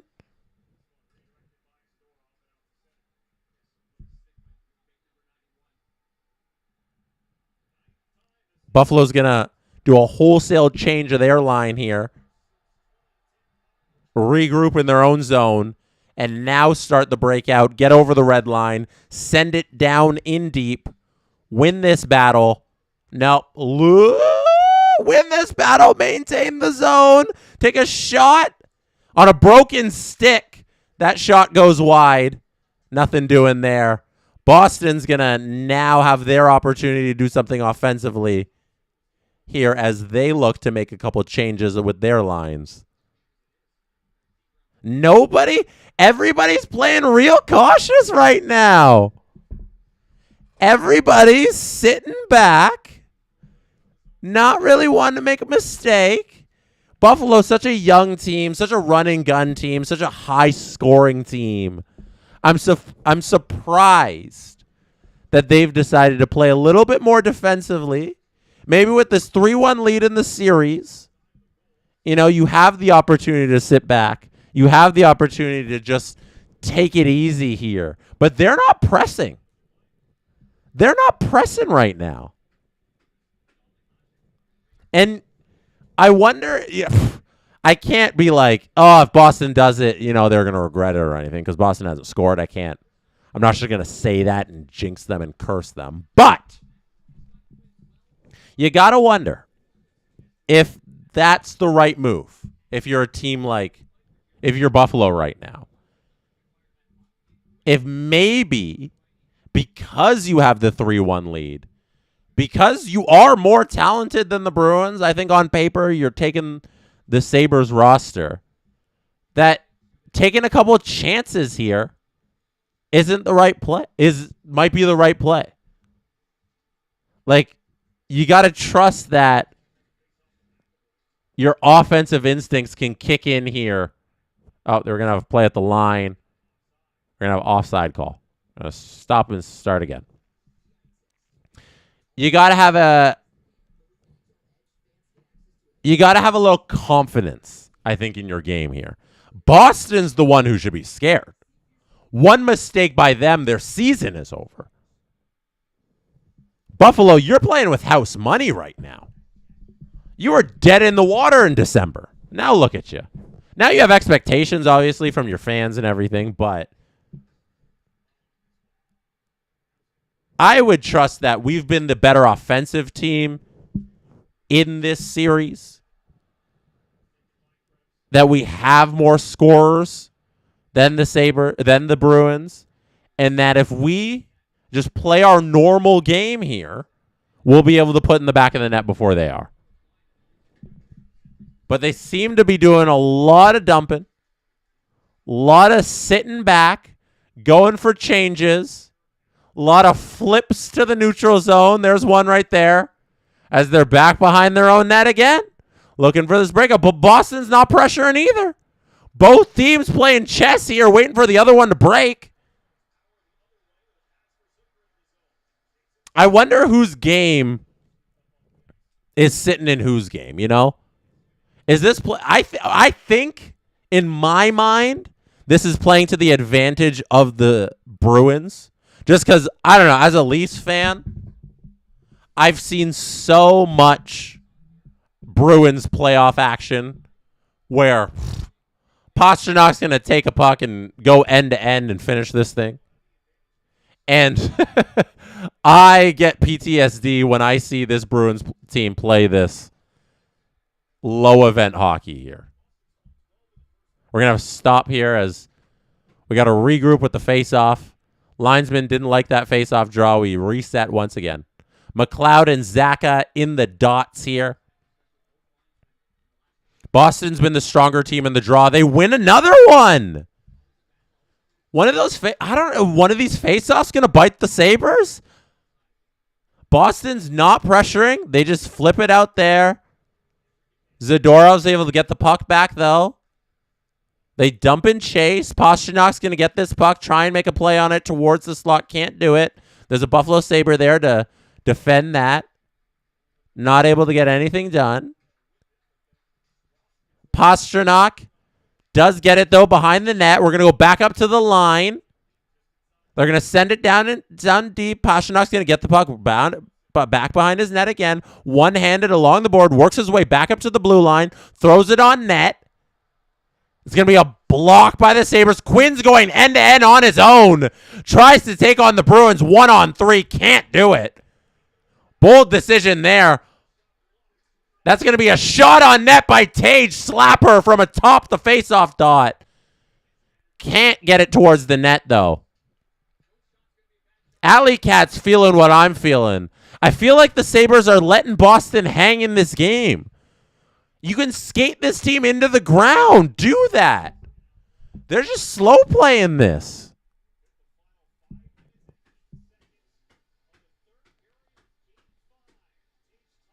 We're going to TV timeout here.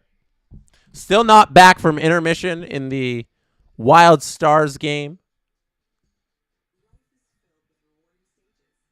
Ducks Oilers have not dropped the puck yet. Adam Wildstream has not kicked off just yet.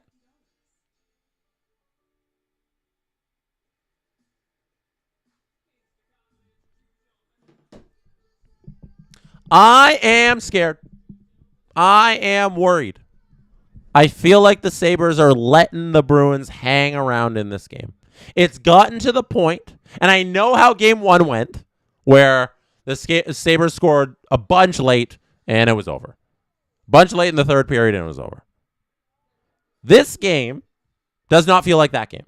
This game feels like next goals win. It feels like next team that puts one in the back of the net is going to win this game. Okay, I have a TikTok I wanted to share with you all. It is from... Hold on, I'll bring it up here. It's a review of the Sabres food. So you know how we like to review food here on the SDPN channel. Snack Time Sports, I think they're called. Yeah, let me see. 10 Let me see. buffalo wings. Snack Back Sports. You can see it there. Snack Backs. Snap Back Sports on TikTok is where I found it. I'll play it for you. They review some of the food at KeyBank Arena tonight. So I'm going to put some sound on this for you so you can hear it. And then we're going to play it. And, oh, no, that's not the right thing. There we go. Sound. Here we go. Here's the review of the food, and then we're going to talk about it. This is the playoff special. It's 10 buffalo wings and 10 pizza logs, the two go-tos in Buffalo. A pizza log? Yeah, and they put it in a, you've got like, Yeah, it's a hockey. in- This it's is in a like ring. the sickest That's cool. surfing dish ever. pretty cool. How much do you think it costs? $60. On the button. $60? It costs $60. Pizza logs and wings. Hold on. Can we get a good photo of it? We're back in action, by the way. Go-tos in Buffalo. That's $60. Are you stupid or are you dumb? American for 6 pizza logs. Like, what, 7 wings, 8 wings, and a ranch dip? Are you, like, what the hell is going on? What the hell is going on at KeyBank Center? They've moved puck drop to 10:20. Robert, you are with me till 10:20. Puck drop in Edmonton has been moved till 10:20 because there's 2 games currently in action. We are going to get this scoreboard back up on the screen for you, as we have to yell about the pizza logs in a moment.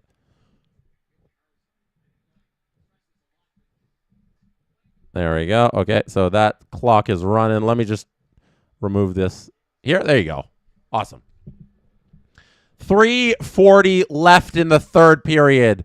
$60 pizza logs in a hockey arena boat thing. Craziest thing I've ever seen in my entire life. I'm going to play that for Adam and Steve on the next podcast.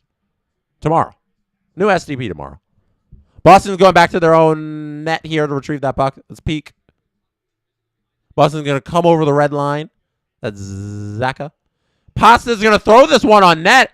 Lyon doesn't field the rebound carefully. It just bounces out in front. Another puck thrown on net. That one doesn't reach the net there. Kustadinov keeps it in the zone but can't win that board battle as Buffalo goes the other way. The puck is tied up in Zadorov's feet. Who's going to fish it out? Peyton Krebs is there trying to get it. Buffalo wins this. Shot on goal. Nope. Blocked. Good play for Kustadinov. Buffalo needs to be quicker with those shots. I'm worried. Owen Power here and over the zone.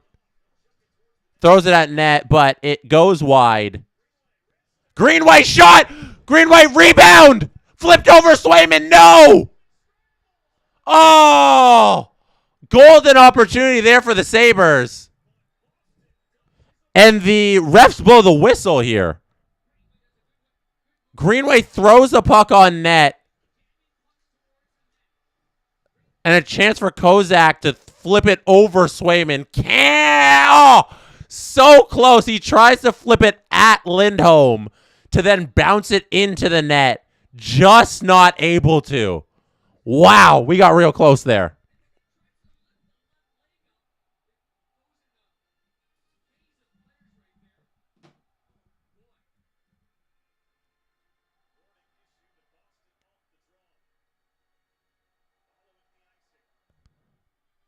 Face off here to the right of Swayman. Won by the Bruins. I keep saying this.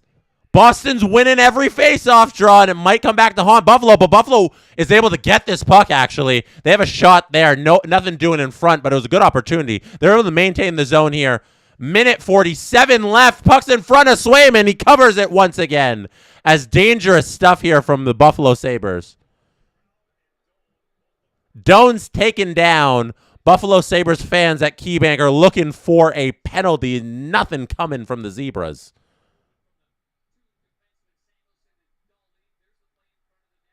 That was Minton. Leaf great. Leaf great. Fraser Minton takes down Josh Doan in front. Oh, double birds there from the Sabres crowd. Made the television screen. I don't know if anybody else caught that on the TNT broadcast. Fan giving double birds to the camera. We had that in the Sens game, and now we have it again here in the Sabres-Bruins game. Finally, oh, no, I was going to say finally a face-off won, but Boston's going to end up with this puck as Kusendinov goes in after it at the other end of the ice. Here's a nice play to keep it in the zone by Pasta. Pasta sends it behind Alex Lyon, but nobody there from his team to retrieve it. Tage Thompson with it. The ever so elegant Tage. Gazelle-like because of his height and his long legs. There's power to Quinn. 58 seconds here on the clock for Buffalo to hopefully send their team to the second round. They need one more goal here. Middle stat comes in offside for the Bruins. That's going to stop the action.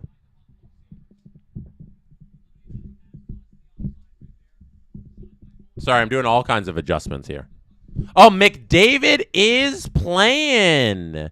McDavid is officially called into action. He will play today. He was a game time decision. He's officially in. We have Josh Halliburton saying Bruins never get called for penalties, right? They never do. Like, literally, I don't think there's going to be another penalty in this game unless it's like puck over glass or something really clear. The refs aren't going to call anything, especially not on the Bruins. There's not going to be another penalty in this game. 20 seconds left here. Bruins are going to hold this puck. Lindholm's got it. Which Lindholm? They have all of the Lindholms. McAvoy standing behind his own net. We are going to OT.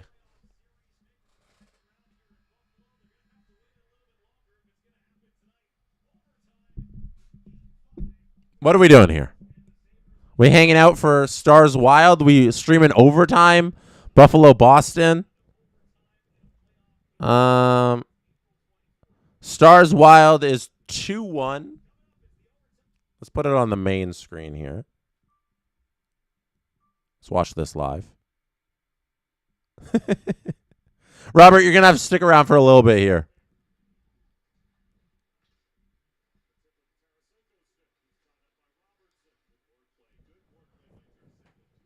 I've switched over. Minnesota Dallas is now up. Shots are 25-11 for Minnesota. Unreal.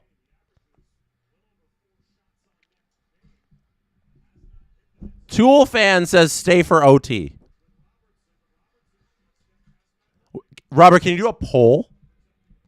Do a poll that says OT or leave it to Adam. Because Adam could just do it. Adam's going to be on in like 10 minutes.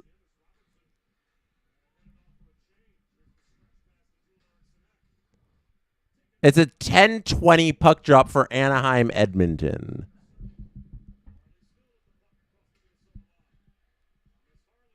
Thomas Harley is coming on a rush here.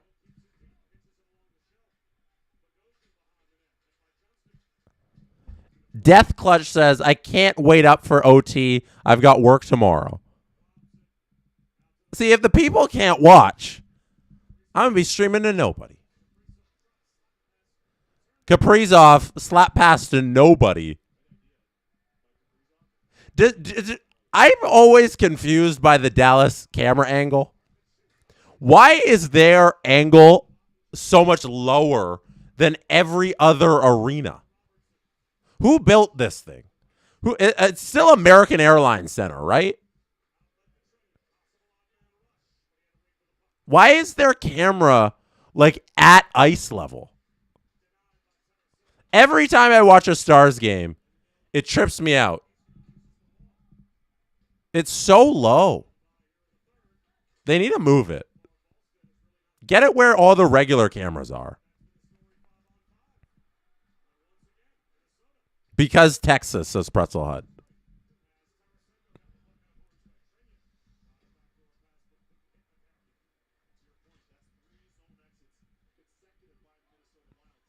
Get a puck all the way down to the other end.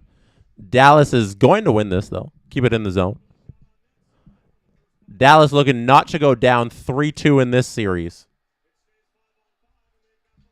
No penalty call. I thought it might be a little shove there. Something. In over the line. It looked offside, not offside. That's Jamie Benn. Feeding the puck behind the net. Wallstead looking. Seeing where it's going. That's Raskovian. Goes back to Lyubushkin. Ilya Lyubushkin sighting.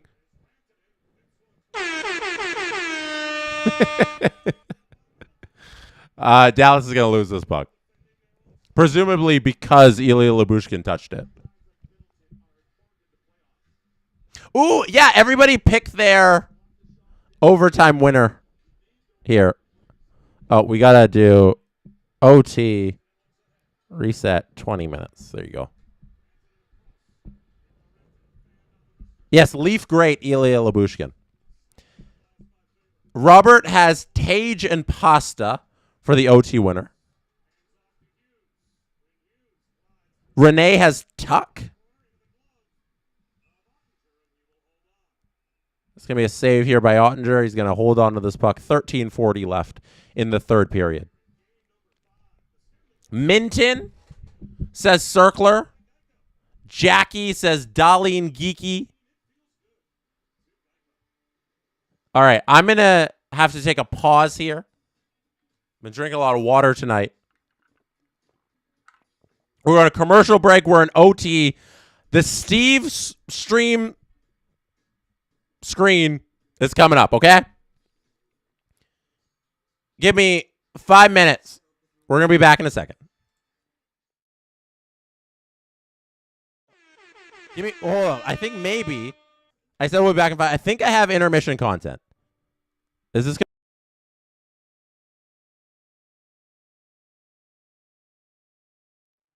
No, I don't think I have intermission content. Actually, I will give you one. I'm gonna take a second. I'm gonna gather intermission content, and then I'm gonna take a break and then come back. So I'm gonna stick around here because I can do this in real time. So I don't have to just leave you with the Steve screen. Because I didn't have anything prepared because Blue Jays games don't have intermission. So there was no intermission content ready. But I can get this file and I can play it for you if the internet will allow me to. All right. So I think we'll do Oilers content because Oilers game is coming up, obviously. So you got to have Oilers content. So we're going to stick around for another minute. And then we are going to continue Sports Maxing night.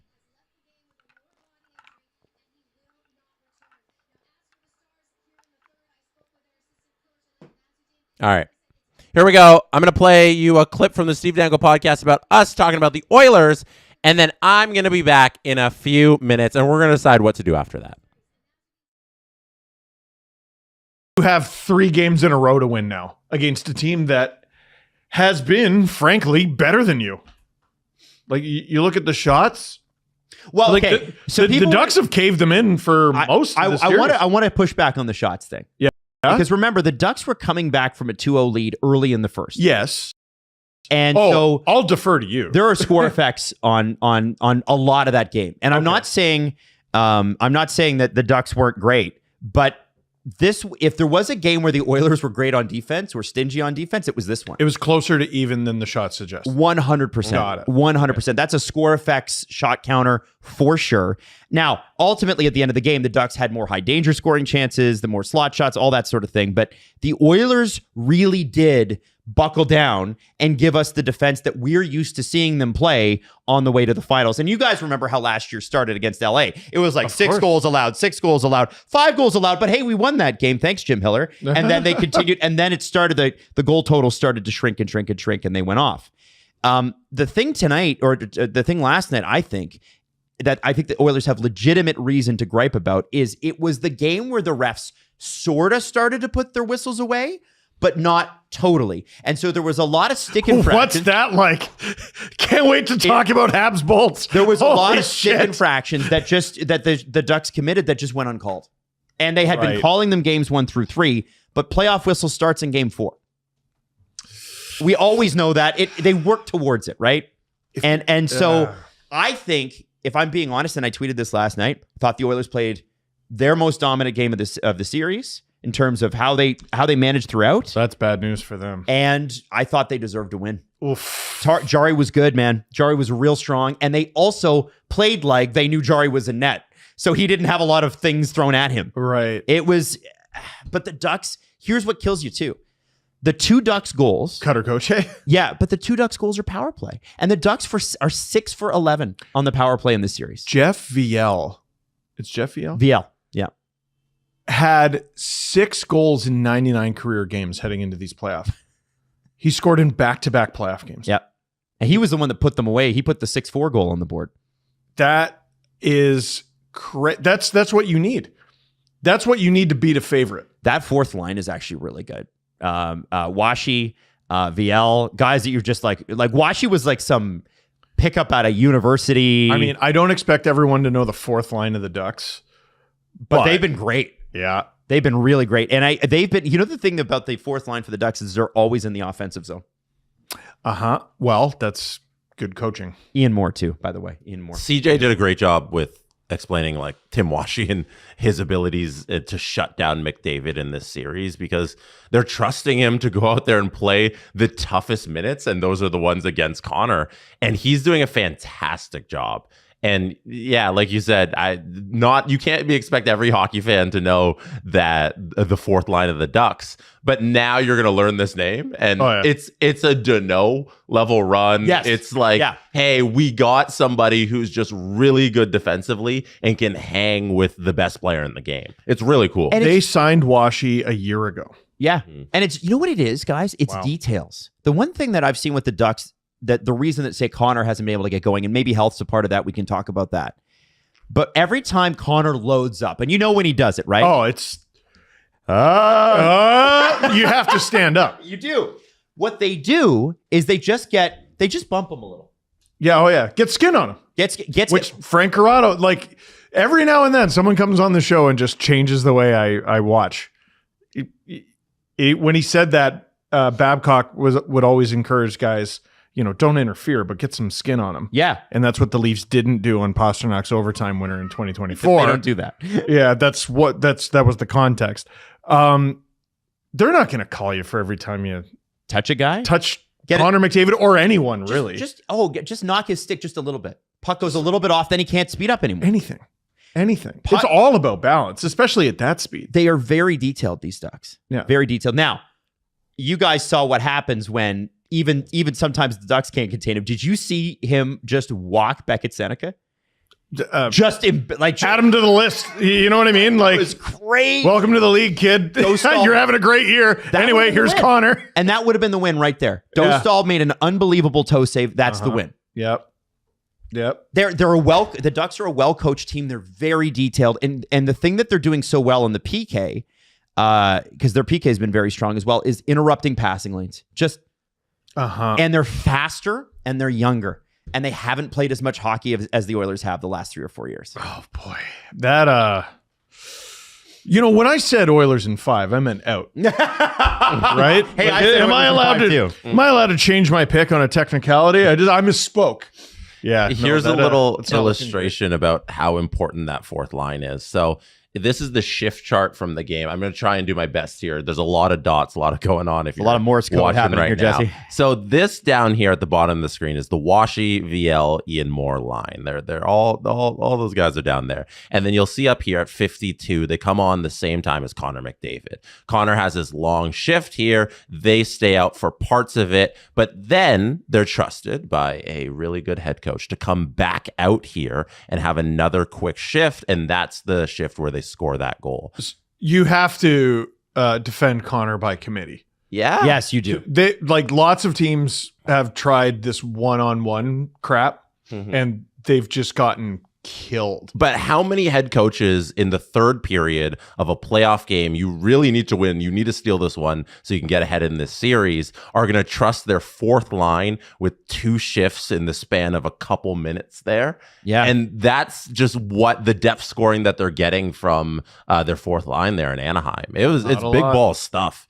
This is like years ago we sort of called this when Tom Wilson got a big contract. When the NHL was finally, for the first time in ever, leaning little guy. Mhm. They got tired of looking stupid on guys like Alex DeBrincat. And, why did this guy who scored back-to-back 50-goal seasons in the O fall to the second round? What are we dumb? Mm-hmm. Let's move. Wilson gets this giant contract, and I'm like, well, wait. The market inefficiency is now him. Yes. There aren't guys like him. The league now, like it's a young league, yes. It's a skating league, yes. All the big guys can skate. Yes, they can. Look at the way Tage moves. Sorry? Look at the way Tage Thompson moves. Oh, I know. Well, and he's got hands, Yes. and he could be the most effective player on the ice at 6'7" or whatever without even throwing a hit. Yeah. And that never used to be the case. This league is just full of killers. Like Washy, we were talking about, is like 215, 6'3". Everyone can. We're back. move We're back. now. These slow back. plotting guys. Okay. So overtime's happening. It's official. We're sticking around for overtime. I got to stand up here and I got to adjust this webcam.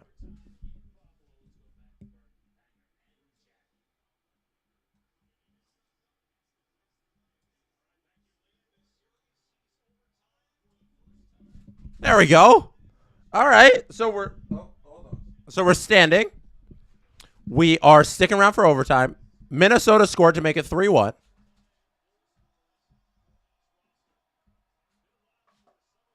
We saw the $60 pizza rolls, which were disgusting. Not disgusting in taste. I didn't try them. Disgusting in price, which ridiculous, I should say. Oilers Ducks is getting started with Adam Wild, and we received an awesome super chat from Heather. Heather says, "This is how I normally feel watching hockey and streams with SDPN. Several devices, many games on, and ADHD attention. Jesse, this is great. Thanks, Robert, for sticking it out. I appreciate you." That was for me. I was saying I appreciate you, Heather, for you sticking it out right now.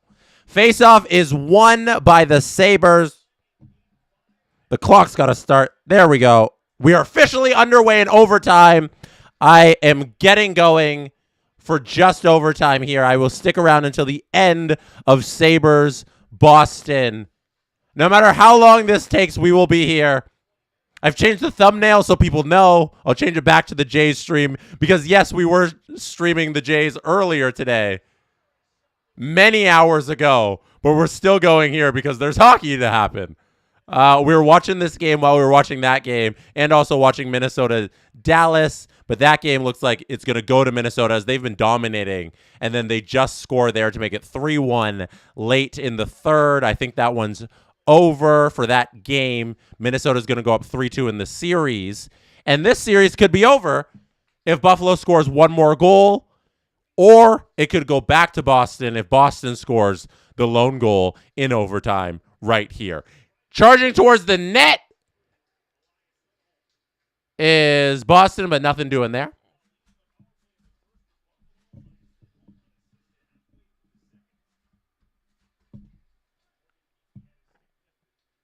Play at center is won by Buffaloes. They head back up the ice. They tip it in. That's Benson going after it, not able to retrieve it.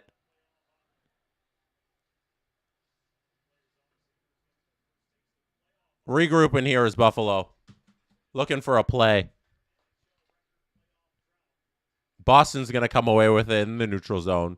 They're going to dump it in. Alex Lyon's going to play that puck. I thought UPL should have had a longer leash. I'm a big UPL guy, but Alex Lyon's been phenomenal, so I guess that's the right move. Good chance there for Buffalo, but not even a shot on goal coming off of it. Alex Lyon's been great. Oh, Edmonton up 1-0 early. Wow. Edmonton wasting no time going 1-0 in their game. McLeod coming in over the blue line here. There's a shot wired off the side of the outside of the net there.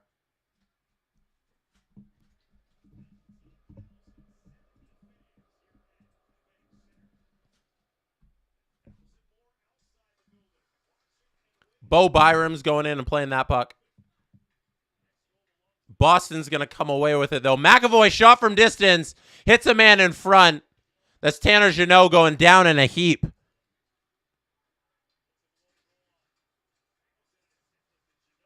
There's a shot. Awkward shot off Lyon. Are they going to call that a goal? No, it's immediately waved off. The ref, I think, is saying he blew his whistle. The ref waves it off. Corrali goes to the net. The puck's in between Lyon's pads. Corrali hits Lyon's pads, and they're going to wave it off. That's the correct call. No, that's the correct call. The puck was dead under the pad. I think he has it covered, and that's no goal.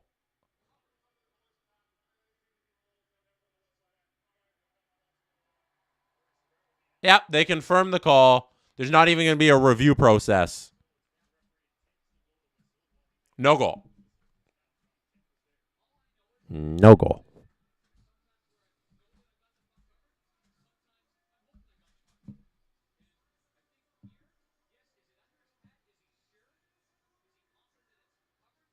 I think that's the correct call. You can't do that. It's not like the puck was loose.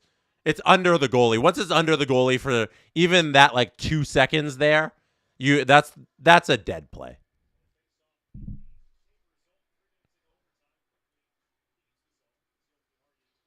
Yoki Haru takes this puck back. Zaka is not going to be able to dump it, but Zaka gets dumped on his rear end there. Pulled over. I think that was Greenway who knocks over Zaka. Wow.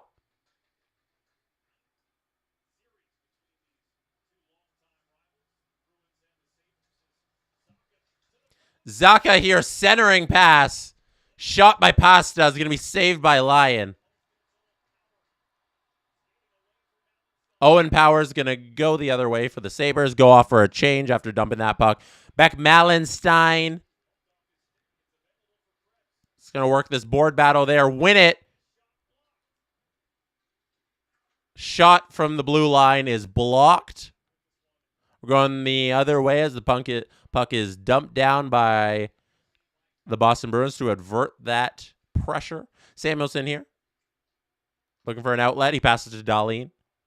Dahlin's going to flip it near Swayman. Swayman doesn't play it. Tage is going to get it. Tage looks to center it. Can't do it. It's going to be Peak who comes away with it. Peak's going to ice this puck, but icing waved off by the Zebra as it's slow rolling. Buffalo, though, not phased. They're going to have a shot by Krebs in the slot. That's wide. Doan's going to get it and shoved in the back. But Doan fighting through all of that pressure by the Bruins. Able to make his way to the front of the net where he stands there right now for this shot that goes out of play by Connor Timmins.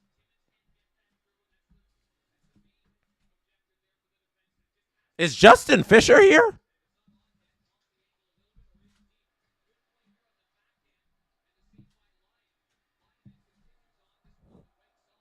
Is Justin Fisher here? Shout out Justin Fisher.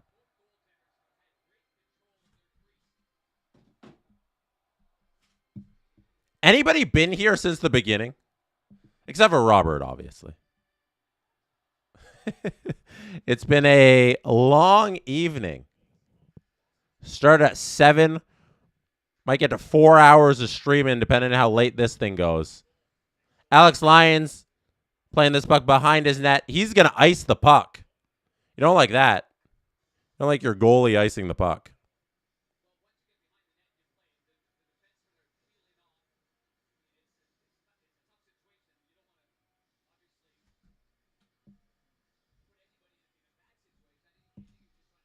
Canadian Girl 83 says, I've been here. David's been here. Jackie's been here. Heather's been here. Since the second inning. Renee's on both streams.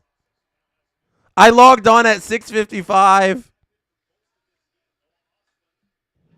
Thank you, guys. Thank you. That's a round of applause to anybody who's been able to stick through this. You are earning my applause.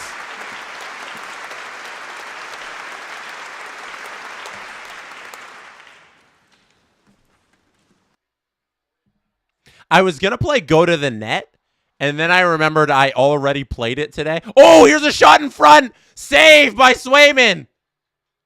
Oh, beautiful chance there for the Sabres. Pasta's by himself. Throws it out front for Jeannot. Jeannot not able to get a lot on it.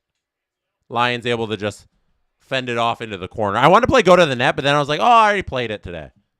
So I got to remember, anytime I have a stream, maybe save my play of Go to the Net so that I could play it on stream. Duh. Do you guys play Sports Connections on the New York Times app? I play that like every day. That's awesome. Awesome game.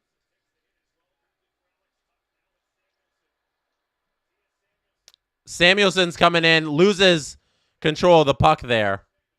Not able to do everything he wanted off the rush. This has been very tight hockey. This is going to be an icing call on the Bruins. Going back the other end.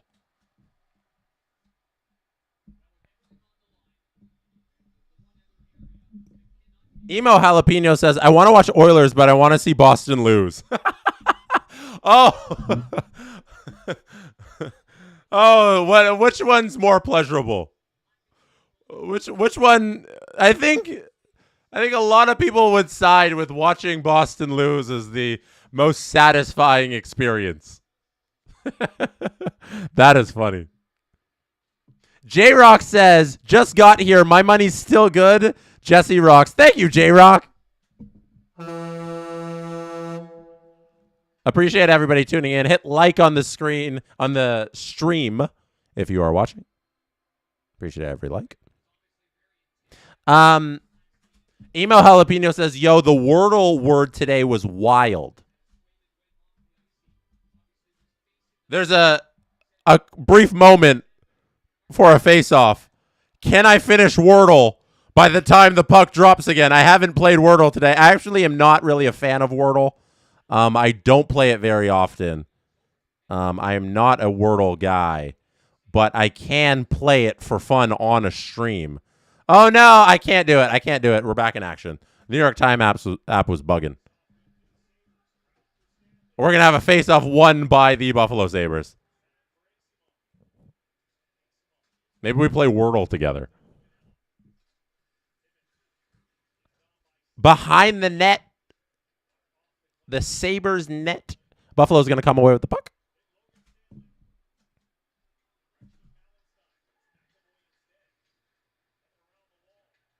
Buffalo's going to shoot the puck from the blue line wide.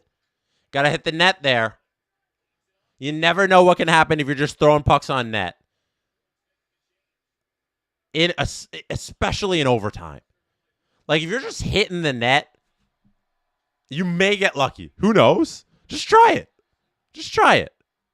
No need to shoot for rebounds here. Shoot for goals. Shoot for lucky bounces. It's OT. Tage Thompson. If anybody's going to score a OT winner, it's Tage. Goes over Lindholm's stick there. No call. He fell on his own, I think. The ref agrees with that.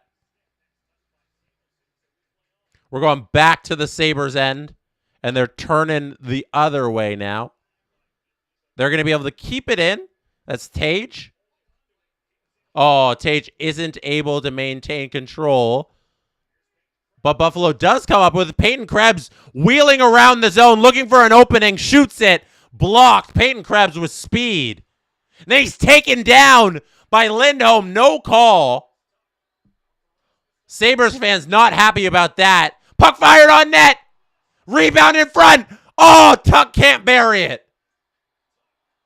Tuck in front of the net, wide open, couldn't bury it. Shot! No, slapper goes wide. Puck is finally cleared by the Bruins.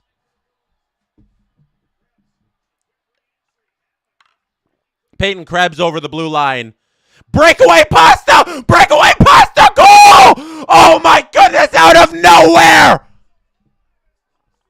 Pastrnak!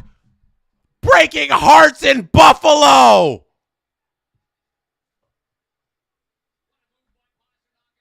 What a move! Shades of eliminating the Leafs. Pasta in all alone. Wow, Bruins fans, I'm sorry. I have to play. Oh, sorry, Sabres fans, I'm sorry. I have to play Olé for the Bruins.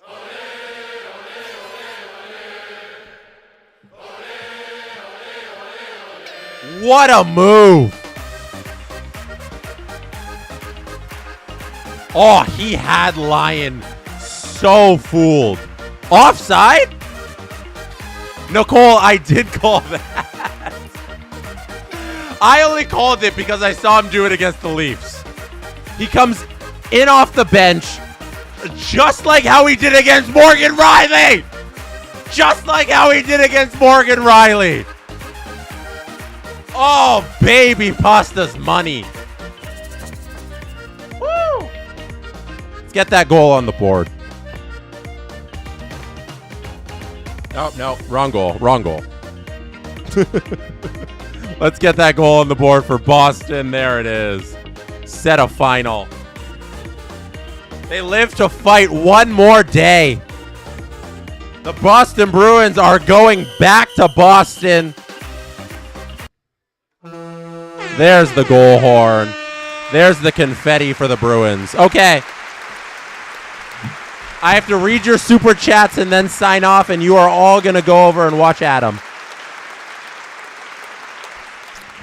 Giggling Cat says, a blue thumbs down with nope written on it. Thank you for the super chat. Diamond King Videos says, yeehaw. Yeah, pasta, yeah, sway. Edmonton scores here. They're up 3-0. Mike says, Buffalo should have tackled Pasta since that is no longer a penalty. Thank you for the super chat, Mike. I agree.